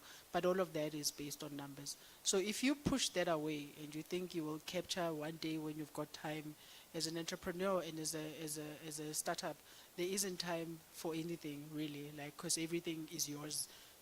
Dealing with people is your responsibility. Dealing with customers is your responsibility. Taking care of your home is your responsibility. Making sure that children show up at school is also your responsibility. And all of that, nobody gives you extra hours. So you have to find a way to make sure that your 24 hours is efficiently used. And where it matters, where it's in your business, in order to de-risk, make sure that you capture as early as possible. Thanks. Thank you. Priyash, how do you assess which tech is appropriate for your problem or your solution either? Oh, I like this one. Nowadays, I try as many as I can. You got to do your homework. But my favorite methodology is to ask people in my network. What do you guys use? Has it worked for you? How have you used it? What have you used it for? You pick two answers. You try two. And the one works. You go for it. So the problem now is you kind of like overloaded mentally. So you could spend weeks trying out every single tool, which is a huge mistake, right? And you might not choose the best one, but you'll choose a great one and then you run with it. But you gotta evaluate. I repeat this, like if you're on WhatsApp groups with other founders or entrepreneurs, or if you're not, please find those communities. They're amazing. And then you ask, because some people don't like asking, right? And you like to sit on Google and you like top 10, you'll read 20 articles about this tool and what it's great and whatever. And then after a couple of weeks, then you'll actually try one and then you'll realize, oh, this one is crap. So I like to blend it, do your desktop research, as I call it, have a few, and then ask people. Either ask them, hey, are you guys using this tool? I think it'll be a good fit for me. I don't really know, right? So bounce it off or give people the context of the problem you're trying to solve, and then they'll give you some answers. Then you'll collect a couple tools. The best way is by doing. So most of these tools nowadays have some trial, or they're on a month-to-month subscription, so you can try it out for a month and then use it. Use the tool yourself. Even if you're building it for a customer, use it from your own side and see if it makes sense. But like my method is try by doing, and then you do, and then you do a bit more, and then you learn a bit more, and then you're like, oh, okay, I understand the limitations of this one for what I'm doing. It can take me so far, but that might be good enough for now. As founders and as entrepreneurs, and I'm an engineer as well, we tend to over-design and over-perfect and over-tweak, and like it's inherent in there. And I'm not saying you put something out crap. Don't do that. But take it to a stage that it's really good and it's working, and then move it along in there. So there are a plethora of tools right now, and it is a little overwhelming at this point in time, and you can get caught out really easy. And I repeat, speak to people. Thank you. That's great advice. Kwezi, many climate businesses serve underserved communities. What is the most promising low barrier tech enablement? Sorry, I know that's a bit of a... That's big English. I'm very excited about this question. I prepared it last night, so... You should have told me so I could prepare for it too. Biggest tech enablement. Do you know why I was excited about this one is because you mentioned the thing about WhatsApp, right? So I was thinking about these low barrier things, and I found this coming into the technology space where everyone says, no, it has to be this crazy thing, it has to be stats for machine learning, but then you find out, no, Excel will do, it's fine. You know what I mean? So I'm sure you've encountered that in your space. So, I mean, just linking it to the issue of data, because our organization is obsessed with data. So we have the entrepreneurs that we support report on a daily basis when you start with them, simply because you're trying to get the right behavior. And then obviously as time goes, then you kind of release it. And the idea is you also want them to not think that they're reporting for you, but that they're reporting for themselves so that they can get access to that information. So we had initially introduced a system called SMEasy. And also the nature of our entrepreneurs is that they work in forests, so they also need to do GPS mapping of areas that they work in, because it's land restoration. So you give them mapping software. But what we found is that, for example, moving away from the fancy things and just using Google tools has been easy. Simple Google Forms have done what apps haven't been able to do. But then it gives us the extra work of then analyzing things, which, the more sophisticated systems are then able to just generate reports and all those good things, right? But you work a journey with people, or walk a journey with people. So what we found is that the Google form, once people got comfortable with it, then they don't want to move away from it. Because that's the thing, is people get comfortable with something. But before we went into Google Forms and when we were trying to figure out what will work, the system we used to use for the mapping was Moat. Because you wanted a mapping system that also collects the production data and the equipment they used and all these things that help us to do the analysis as we're trying to make sense of things. Because we got the opportunity to pilot something in a different way that government had been trying to do for years and was not getting right, and we had an idea and somebody said they'll fund us, so obviously we need to collect data to determine if it works or not. And then of course traversing new territories puts you in these situations. So from those from the moat, we went into a simple mapping software, Google linked, because Google just has that much access to things than possibly any other system we've had access to. And then of course it allows us to do the work, and then we had to invest. Remember I was saying earlier, you need to invest in the analysis thereof. So we had to do the investment in the analyzing, so that our grassroots entrepreneurs can be able to make sense of the data that's been collected. So definitely Google and Google linked apps, and then WhatsApp. Some of these areas, like up in the mountain, WhatsApp can reach. And secondly, people can buy WhatsApp data for 5 Rand, and they're able to provide you what you need. Because that's the other thing, right? With these apps, sometimes you need data. But what also is a great enabler is the innovations around apps that have functionality even when there's no internet connectivity, but allow you to sync at a later stage. So for our townships, that's key. I mean, I had to have a meeting cancelled just this morning because the entire area it's down in rural Kokstad. It doesn't have electricity today, and therefore nobody's able to connect, and so life stops. But to be able to do things, collect data, for example, or even some of the mapping. This particular app we use now, I think it's called Field Area Map. People can still do the work, and then when they get into a space with internet, they can sync. And that is key, because in some of the spaces we work in, if somebody comes and damages something in the infrastructure, people, like in this one community I work in, if you need your phone charged, you need to give it to somebody who works in town to go with it to town, and then when they come back from work, they bring you back your phone charged. That's literally the level of access that we still sit with in this country and on this continent, around access to quality internet and electricity. And so that is what innovation is looking for, is while we still try to figure out these infrastructural issues on the continent, we do need to still move, and we need to create solutions that are able to function in these contexts. And I think another sweet spot, you didn't really ask it, but I think I'll use the opportunity because I have the mic, is, there's a lot that digital innovations can be able to solve, that also solve service delivery issues. So, you go into any township and you look at the amount of water that's just running, right? We are a water scarce country.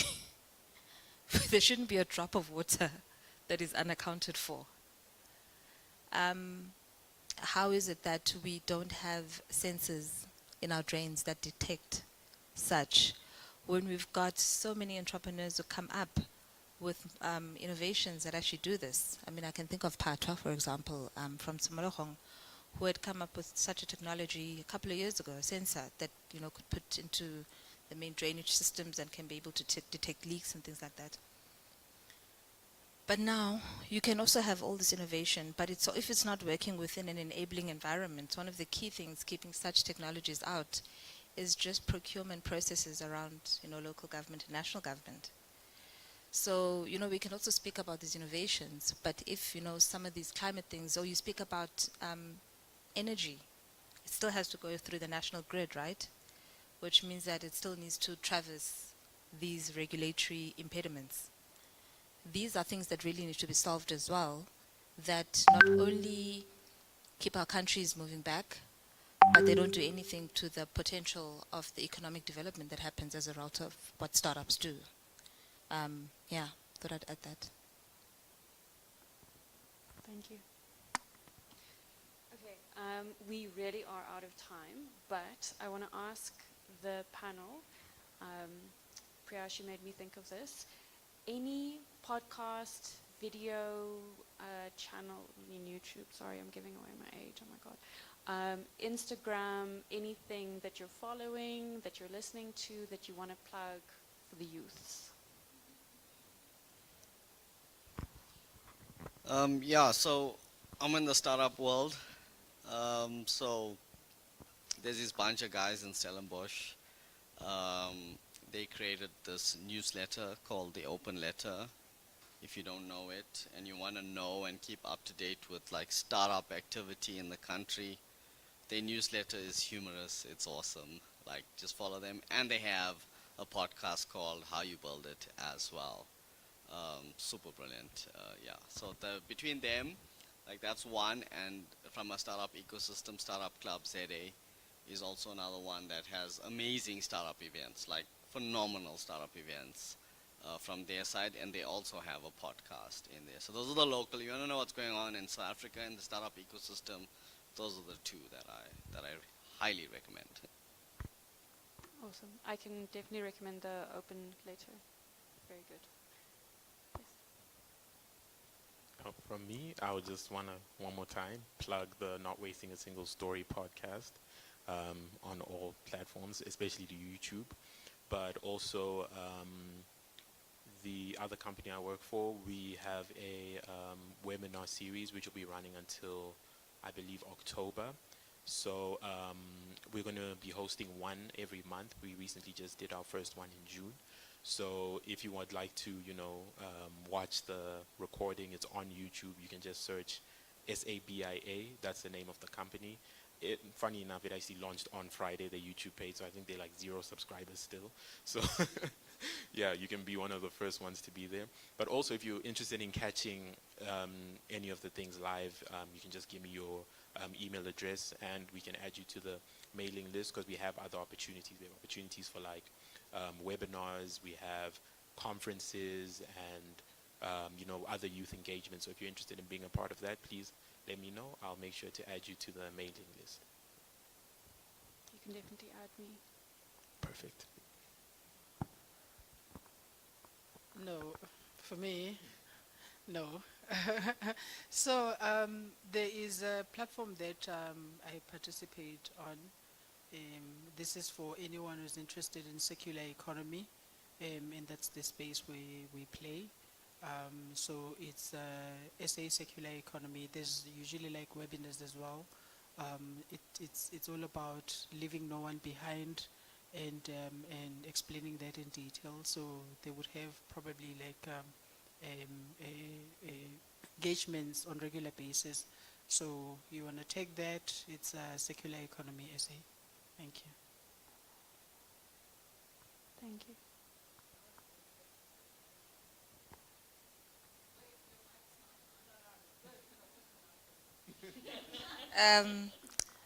Okay, so, geez, unfortunately I don't make much time, but what I do is organizations doing social impact work. Everybody wants to post their impact, so they post about the things they're doing, which means that you find out what everybody else is doing, so you can determine how you can stand aside or stand apart or stand out. But check out Avo Vision. That's our own organization. We on LinkedIn, Instagram, Facebook, everywhere. We post a lot of impact stories. And yeah, engagements with some entrepreneurs, so you can see what people are doing. But a very good platform is Social Employment Network, SEN. You get to see what many different social organizations are doing around the country. And again, it gets you to identify gaps that are not being solved for, but also the big problems that everybody's trying to solve for. And it becomes, I think for me, like whenever I engage their content, the newsletters, the videos, etc., you're like, oh, that's a gap. And that's where the mind goes in terms of trying to find a unique spot. Thank you. Okay. Questions?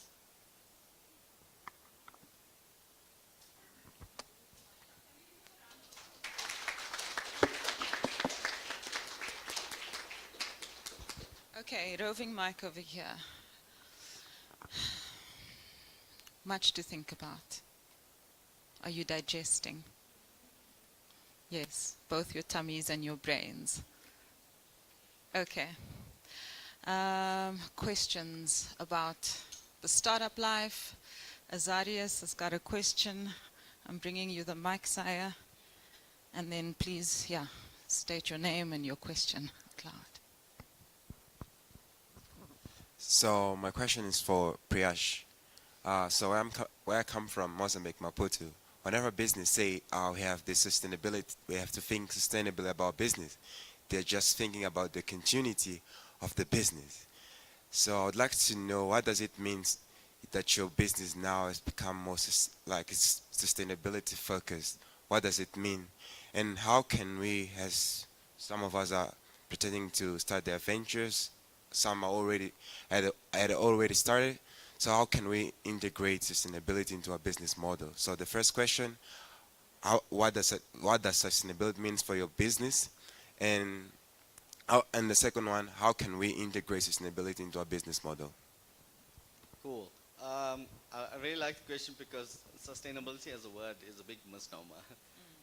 You talk about economic sustainability, financial sustainability, future sustainability, and it can get a bit blurry sometimes. So I appreciate the question. So when I said we pivoted the business to think about sustainability and operations, we're talking in the context of, another way I like to say it is planet, people, profit. So, we're talking about the planet side of sustainability and climate. And the word climate as well also gets blurry in the sustainability and climate world. So we are targeting large enterprises that want to be more sustainable, but also want to keep an eye on profit. And that's like, larger enterprises that now have new mandates, new compliance, new goals, and, the bigger organizations can actually shift the needle in a bigger way. The smaller ones can too, but that's a harder problem, or a different problem, rather. So that's what I mean by, sustainability itself. And then going forward, like if you're creating a business and you're thinking about being more sustainable, from a business side, it's really important to think of the long-term sustainability of the business itself. So that's like how do you become sustainable as a business? So you might start off with your idea. You might need to raise some funding to sort of explore that idea, or maybe you bootstrap the business, but at some point it needs to become a sustainable business, i.e. you need customers, paying customers, clients, all of those type of things to be able to run the business going forward. The other side of that is, what activities are you doing daily, weekly, monthly that drives you towards more sustainable thinking for your business? Are you the type of guy that needs to print out every document to read it? Stop doing that, as an example. Some of us are stuck on that, and we need to do that, but you don't really need to do that, all the time. That's just one, like, super basic example of, thinking more.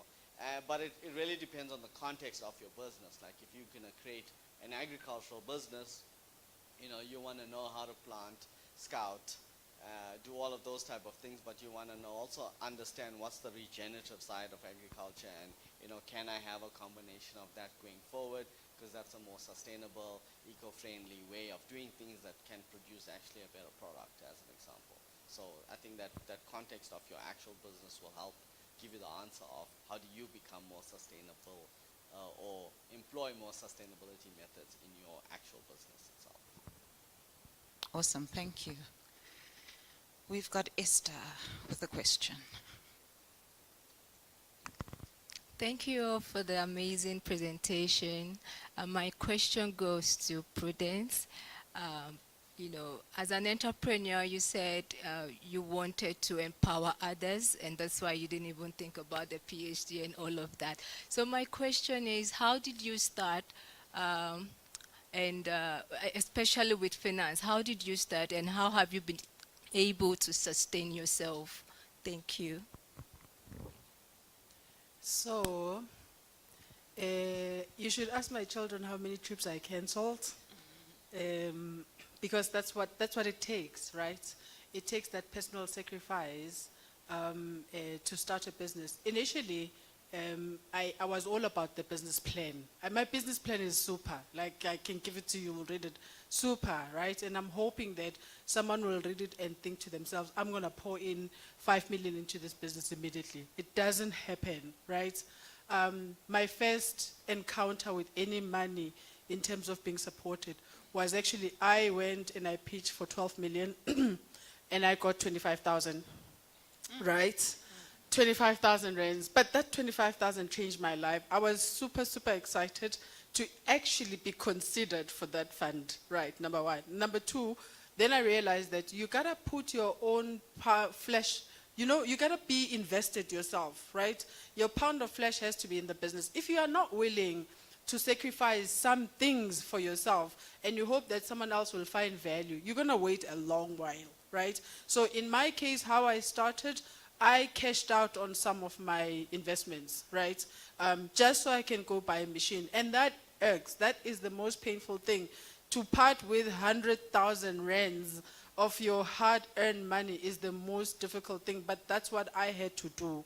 And eventually then, when your spirit starts opening up to the fact that that's what you need to do, then it starts attracting money coming to you. So in the journey of raising money, I mean, last year alone, I was so happy that, well, in terms of being operational, we haven't been operational for that long. But last year alone, when I was about to close the business, and I was like, I can't do this because I don't have money anymore. This is a sacrifice between paying my bills and paying salaries and all of that. So I was like, I'm done. I'm not doing it anymore. then a light bulb happened and we got some injection. So last year alone, in terms of funding injection that came through, it was almost to a tune of R1 million, right? That would not have happened if you don't put in your own money. So there's a group that I was supposed to address earlier. They were invited by the World Bank. So the World Bank asked that I speak to the teams because they're small businesses, they're starting up. They didn't show up. It was just the panel of us and the representatives of the World Bank. The people didn't show up. Ask me why. Because they heard that it's the World Bank that is asking for them to come. They said, then pay for us to actually get to there. One. And number two, make sure that there's lunch. And number three, please make sure that at least we get 100 rands or 200 rands back when we come back. And if World Bank didn't budge to that, they turned down the invitation.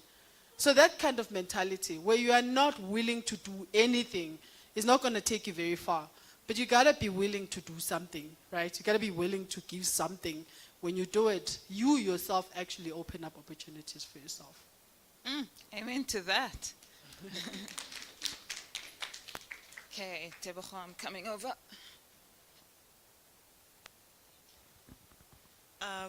Still sort of zoning in on the whole pitching and funding. I just wanted to find out what are some of the valuable lessons you've learned in the process of actually applying for funding, pitching, like the actual standing there for 4 minutes and having to speak through your entire business plan. And like, what are the things that you know this works and this is what secures funding? Yeah. You have to be genuine. You have to be absolutely genuine. No one can tell your story better than you can. And two, do not ever underestimate the rehearsal process. Personally, if you go through my phone, right, for every, Natalie would probably know this, for every pitch that I've had to do, I first listen to myself. I record myself saying, "Good afternoon, ladies and gentlemen. My name is Prudence." And then I'm like, we sound very drunk. Start all over again. Then I start and I'm like, "Hi, my name is Prudence." I'm like, no, there's no energy there. And I do that. I think I've got, I don't know how many recordings of myself. And by that time, I'm not even preparing for an hour's presentation. I'm preparing for literally 3 minutes. 3 minutes. And in the 3 minutes, because the thing is, if you don't prep, I tell you, every item in your life is important. And by the time you realize that you are drilling too deep in, time is up. You haven't told them who you are. You haven't told them what business you're in. You haven't told them how much money you want. You are busy giving your own CV of, I got married when I was 12, and then from there on, I went to school, and then, and nobody's interested in all of that. So what you do when you rehearse is you allow yourself to be succinct, be very specific, understand the brief, and speak specifically to it. But more than anything, be very genuine. Be honest. Rehearse. Say it over again. I don't like to rehearse in front of people, right? I don't like to do that. But me and the mirror and me and my phone are the best of friends. Yeah. Awesome. Okay.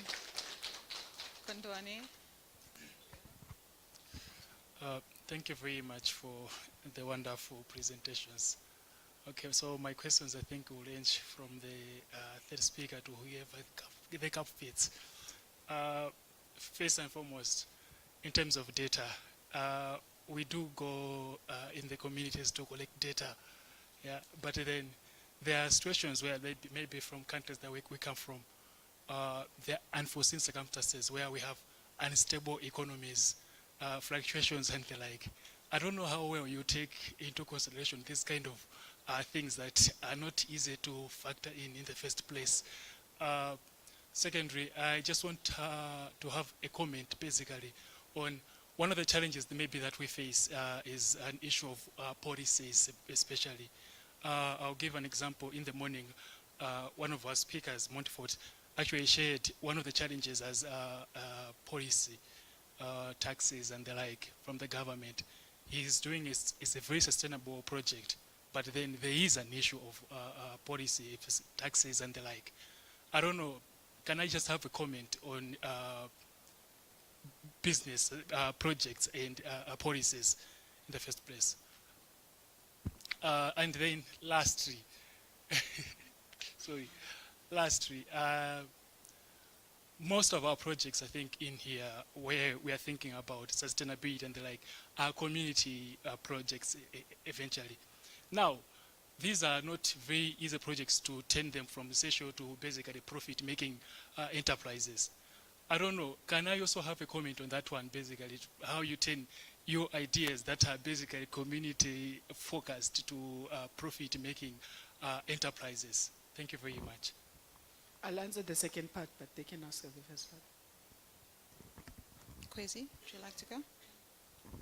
No, I'll go for the second one. Policies and then community focused. Okay, so the reality is that you'll always be operating within a context. That doesn't go away. What you need to figure out is how to navigate the context. So your governance, it's not negotiable. Compliance is not negotiable. Doing the legal things is not negotiable. So you then have to figure out how do you set yourself up properly, because that's setting up the engine. If that's not in place, it already impedes your ability to be able to access opportunities, access funding, etc., etc. So taxes are not going to go away.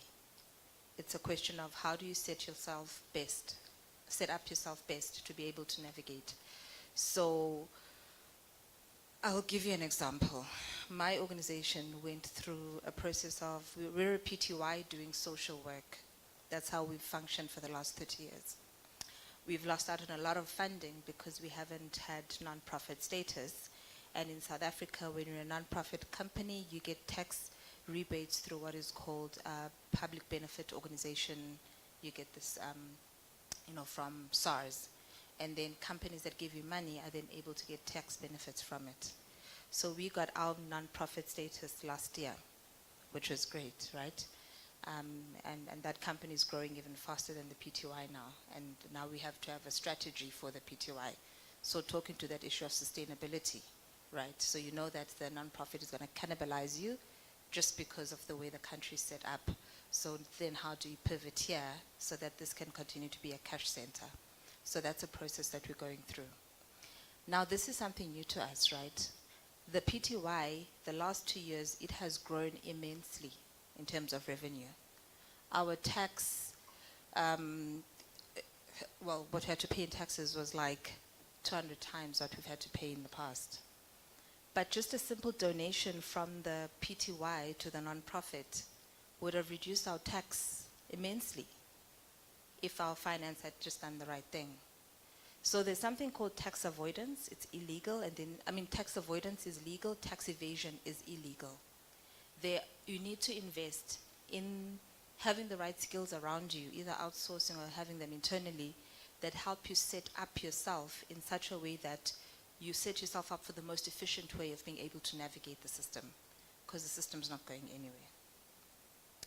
And then when it comes to products for community, that I guess you're talking to financial sustainability, right? They need to be profitable and ways of doing this. So my experience, because I run programs in rural areas where rural entrepreneurs, newly established, are running profitable businesses that have environmental impact and employing 10 to 15 people.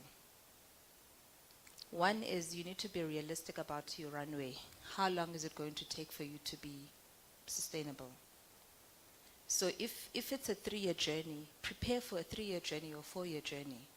Don't expect to be profitable from day one, because you're already setting yourself up for failure. The other thing is that in the startup world, there's this thing called lean startup, right? You start with little and then you grow organically. Now, the example I like to use is that you can start a spaza shop with 1,000 rand. You can buy goods and start selling. But if you start your spaza shop with 30,000 rand, your runway towards something that can be able to sustain itself, create jobs, and actually have impact is going to be a lot shorter than the guy who starts with a little bit of money. So I think also the sector, funders, everybody needs to be realistic, and you as well need to be realistic about what's a feasible level of starting. Because there's a certain level of lean startup that is just not going anywhere. And then there's a level of startup that actually makes you, viable. Have your numbers, know what's realistic. And that's going to help you determine how long it's going to take before I can actually be sustainable. And also, this thing of validating your idea is so important.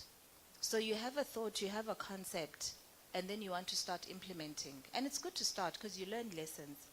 But be open to the fact that for the first 5 years, all you're doing is learning lessons, making mistakes, pivoting. Because it might be that your business model is all wrong. Your product is great. Maybe your distribution model is what's wrong. Maybe your product, how you're serving it, is not how it should be served. It should be in a different way. Be open to capturing the data from day one and learning what actually works, because we get so attached to how we thought it's supposed to play out. Learn the lessons, take what you want, be prepared for the fact that you are not going to be shooting the lights out in the first 3 to 5 years. And then, go with that. But you have to be open. And guys, also remember that, yes, communities are poor, but there's money there. It's just a matter of figuring out the problem that you're trying to solve for and the way that you're trying to solve for it. Who thinks it's that big a problem that they'll want to pay money for it? And you might find that while that community is not willing to pay money for it, that other community might be. And that's why that concept of collecting the data, get the information, make sense of it, is so key before you start and as you start. Don't overthink it as well, because sometimes the engineers overthink it. But, have enough, start, fail, learn the lessons. That is what's going to get you out of it. And also, sorry, one more thing. So you might find that, and I'll make an example with these homework programs. Somebody comes up, we've got a major problem in our country with access to quality education. And so somebody might come up with a solution for township schools. And it's great because it gets them in there. But nobody's got the money to pay for it, or at least willing to pay for it, because that's the other thing, is that your child will go to school with shoes that cost 1,000 rand, but you don't have 150 rands for the annual school fees. That's a reality in our communities, right? But that very solution can work for kids in private schools who have learning, who struggle with learning. It can be supplementary. So you can take that very product that here is having social impact, but here it actually serves a commercial purpose. And that supports you to be able to drive your social, outcomes that you're trying to get to. So it's also the creativity around your own business models and applicability of your product and solutions to say, while my key intended is the community, but it's got applications in other settings that can actually drive product. So these are the things that you need to learn about your alternative markets that can help you to be able to serve communities, but also be able to make money. I'll stop here. Kondwani, you got a mouthful there. Thanks, Kwezi. Mariam, over to you. We're getting another response? Okay, awesome. Sorry. No, go. So when we started, you were asking me about what are some of the lessons learned, right? Don't be too desperate for money, because when you're too desperate for money, it's easy for you to also sell your own soul whilst you're trying to raise funds for your business. And you can be easily cannibalized. So understand who you are and where you're going with your business. That's very important. I was thinking about that as she's speaking. So you're asking about the communities where we add, and we want to start, but the communities are nowhere close to where we add. That's very true. That's a question that I got asked by a philanthropist who wants to invest money but is worried that I'm a private business, and is saying, what if you run away with this money? And I say, yeah, what if I do? And then I'm joking. So I said, listen, when we started, we were 16. You get people around you, you galvanize people, and you are all kumbaya, we'll do this together, right? But I'm telling you, you have to be able to stand on your own if you really believe in it, and get the community to rally behind you. There's no way that all 16 of you will be able to run it and run it effectively. So you have to decide, when you're doing this for the community, who actually is going to be the front runner. Because if you don't do that, I'm telling you, it's true what she's saying, that money will flow into an NGO, for example, in the help of the community. But you will find the problems that I'm talking to you about that says, when I'm now calling on you, can we go on a meeting? Your car is never available. Or at least when all the time you never have taxi money. Or people want to be reimbursed for airtime, because they called you 4 times and they couldn't find you. So there's one person who's always have to take one for the team and be willing to do it and run with it. So if you're the one who's conceived the idea, and if you're the one who believes in the idea, hold on to it, run with it, and get the community behind you so that eventually you can realize what you're doing. But I can tell you this much. People are not patient with entrepreneurship. When they put in a seed today, they go tomorrow, they dig, they see how far it's gone down. And they put it back in the ground again. And then they hope that tomorrow when they dig, it will be a tree. But you can't have that. You got to leave the seed in the ground for the seed to germinate and grow eventually. And that has got to be that leader that does that. And then that's how you will change the mind of the community. They have to see it with one person modeling it.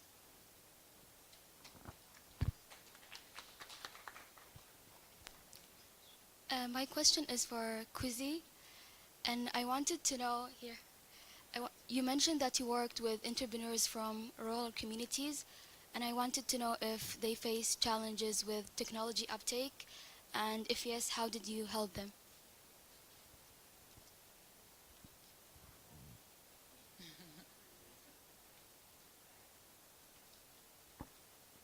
Yes, the challenges and the resistance to technology is always a thing. But I think even when I was at Simolochong and we were serving entrepreneurs in Joburg, somehow when people get moved from what they are usually used to doing, it does take investment in getting people to use these things. So some of the things that our organization has done in terms of being able to support people to adopt technology is to get them to see the value. You walk a journey with people. You don't just say, oh, this is now, we're moving to this, so this is what everybody's going to do. You bring them in, you train them. And something that we've also invested in is, because the areas we work in are so far, it becomes so expensive to go there. So we've also got people that live in the communities that are employed by our organization, and they're the ones who also translate local intelligence to us, in terms of us, doing the right thing, and in terms of responding to what community wants, as opposed to saying this is how it should be. And so some of the pivots we've had to make is in getting the local people to tell us, actually, maybe this is how you should be doing it, instead of us saying. So you've got to invest in walking the journey with people. And so even if you're going to do work in community, one of the key things you need to cost is community facilitation, social facilitation. It needs to be one of your key costs, because if it's not, you're going to find yourself in a very difficult position where you're trying to sell people a product as opposed to trying to solve a problem that they have with them. And even in the creation of the solution, the tech solution, work with the community in that process. Don't start coming when you've got something and then you want them to adopt it. Have them give you inputs into it throughout, so that it becomes something that speaks to their needs, as opposed to here, take, it's good for you. Our people are much smarter than that. Awesome. Rita. Thank you so much for the session. I have 2 short questions. The first one is, you as a startupper, if you want to get involved in entrepreneurship, how do you know, taking into consideration the sustainability aspect? Am I supposed to know that I'm economically sustainable, socially and environmentally before I get into whatever activity I'm doing? What if I am just sustainable in one aspect and not in the other 2? Is it okay for me to start? And when do I know that, okay, I should consider all the 3 at once to maybe get that balance? That's my first question. And the second question is, in working as an entrepreneur, you need a team, or you want a team. Now, when are you able to trust your team to the point where you can share your ideas completely, or let's say 80% of your idea and your vision with that person or with that team? I'm talking in a case where you maybe open up with your idea and your business with the team, and you've worked with them maybe for one month, 2 months, 3 months, and you are at the startup stage, and maybe a team member gets the idea and maybe advances the idea faster than you, who was the initial initiator of the idea, and you feel betrayed, you feel hurt, but the person says that, oh no, it was not your idea, or you had, thank you for your idea, but I once maybe you are still trying to develop maybe the finances to it, and you've believed in that team, and the person goes on and starts it up and grows, and you see it how it has grown, but initially it was yours. So how do you handle that pain as an entrepreneur, something like that? Thank you. The pain is real. It is so painful. So I'll be very practical with you. When we started with the idea of ash beneficiation, it's a concept that it's like I'm telling you, the town where we come from, this we find in abundance. And everybody was like, finally someone is doing something about ash. And then a guy stole the idea. So you're not telling a fictional story. This is what happened. He stole the idea. He went, he just tweaked it a little bit, and then he said he was not making bricks, he's making briquettes. Right? Very creative. Made money, right? He went, spoke to the authorities, got money, got funding, got the business running, bought the cars, bought the money, was flaunting that in front of all of us. You can only watch. I'm telling you the honest truth. You want to kill him, but you can only watch. You wish him that the car will run over him. It does not. He buys another car instead. And you just have to live with that reality and believe in what you still stand for. Because the core of who you are and what you want to do will never be taken away, right? So he stole that and he flew very fast. And I'm sorry to say this, it didn't end very well. Really, unfortunately, it didn't end very well. He attracted a lot of people, obviously, because now he was all moneyed. Because you must remember, your motives, it's not a biblical issue, but your heart will determine how far you will go, right? So he attracted a lot of people around him, and they did what he did to us, and they were not very kind. And unfortunately, his business went under, and so did he, which was the unfortunate part. Secondly, the same happened again. This time it wasn't an individual. This time it was government. Right? Because government heard about the idea, went and pitched to the president that there is an initiative that they're running in a particular province of ash beneficiation. Government was very excited, released funding, sent people to China, not me. Other people went to China they were there for 3 weeks, I think. Obviously, with all the spending money, Mina, that's all I was thinking about, my goodness. And then they went to tour industries where this is happening and all of that. Came back, do it. Dololo. Nobody knows. No one knows where to start, what to do. Now they're coming the other way around. They go to the research institute. They try and steal the technology. The research institute said to them straight out, we don't know you, but we know Prudence. So you gotta hang in there. The pain is there, right? And people do that. And you know, the way I have come around it, my business plan, I don't mind to share it. I can give it to you. You'll do nothing. I promise you. You will read it, but go and do it, because running a business and starting is not the same as reading it on paper. It's absolutely different. You have to be so invested in it. And I know at this point in time, I can open up to anybody. I know you will not do what I'm doing. And I'm very confident over what I'm doing and my motive for why I'm doing it. For me, that's the conviction that I have. That's it. My motive for doing it will take me further than the business plan will take me. So you just watch. Shame. Excuse me. We have time for one last question. Julian, I saw your hand first. Sorry, I'm going to make my way over there. One last question, and then we'll take some photos, and then if the panelists are able to stick around for a few minutes, you can engage them. Oh, thank you, thank you. This has been a really good panel to listen to. And my name is Julian, by the way. And I had one question, and it's come up through all of this, and that is about the community. And something that I've noticed is that this is a problem that a lot of us are culpable for, but it is the act of running from the community and going to the big city or the big place, and how that creates a talent drain or a talent divide within the community. And where some of these solutions come up and improve people, they improve people to give them the opportunity to leave and run away, essentially, and rather not develop it and keep it into these cyclical issues that they have.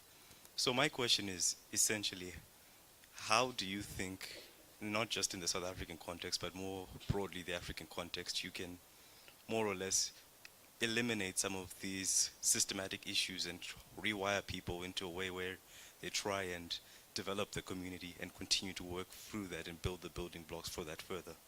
Thank you.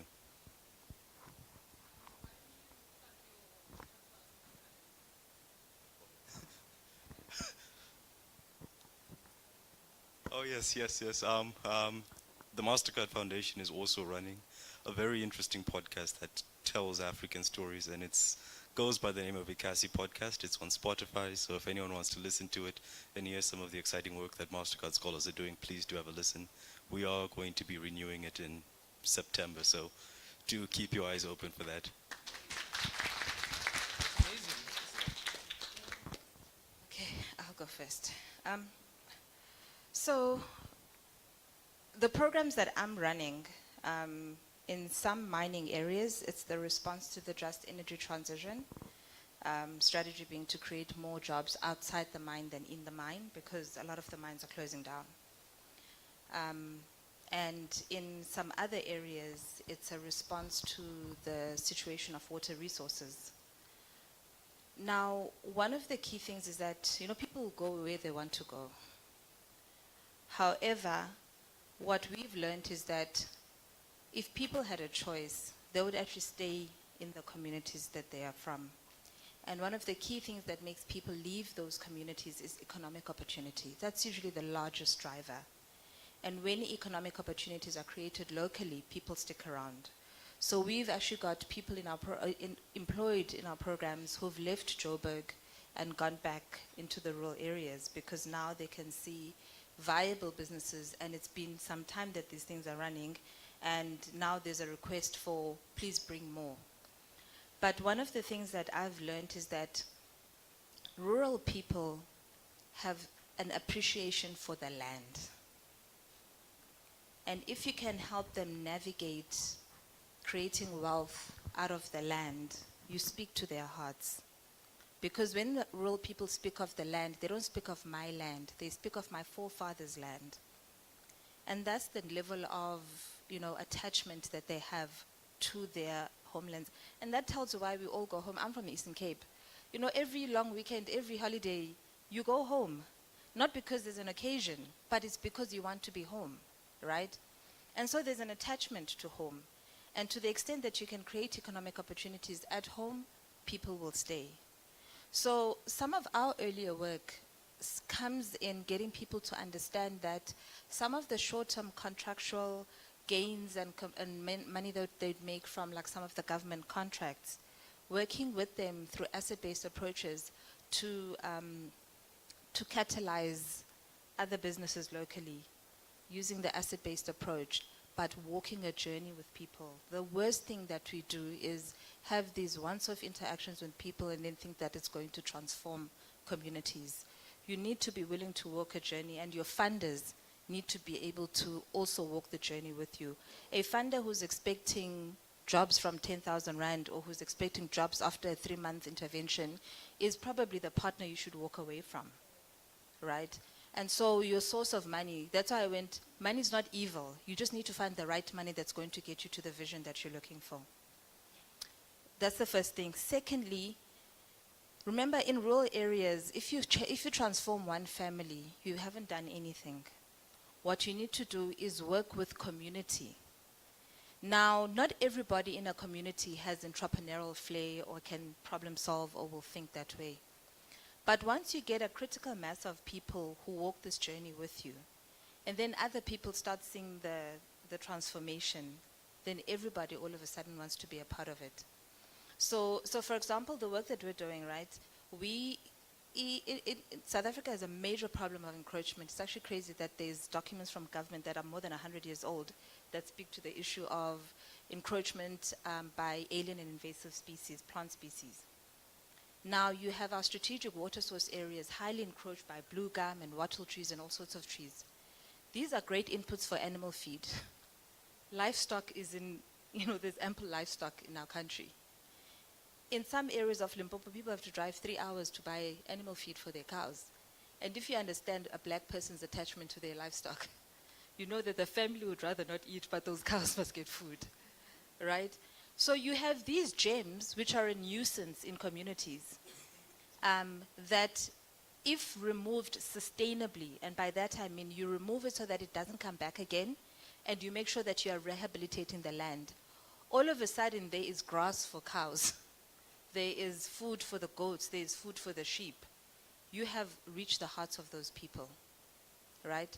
And then all of a sudden you have old people saying, those streams that were lying dry now have water. We now don't have to, go far to get water because water's right here. Do you understand how real impact will keep people there? And then that's done is you have some of the businesses that are working, they're having people coming to say, can I come and volunteer if you don't have positions? Because what they want to be is a part of the land restoration, because that impact is impacting the community at large. Those are the things that I think keep people there, is when you co-create solutions with people, 1, 2, you walk a journey with them, and you make sure that your partners walk a journey with you. Because that is key, is that you need to have the right partners. And guys, one of the things that you need to realize is that once you start your whatever startup initiative you have, you need to scope out the entire ecosystem in terms of who is key to ensure that the change that I'm looking for happens. So it's not only the person who funds you, who's your friend, or the energy provider who you need to distribute the energy through. You have to scout out the entire ecosystem, because different people are going to feed different aspects of that value chain. That's how you keep people around. I love ending on goosebumps. Kwezi, Tinenda, Priyash Ramadeen, Prudence Similane, Tusang Moyo, and Dalian Puri, thank you very much.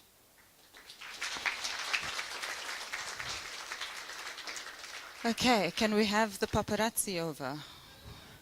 Let's get some good snaps of these people, and then we'll have a few minutes to chat, and then you're free to go. Okay. Where are my guys, actually? Oh, there they are. Okay, awesome. Yes.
That's my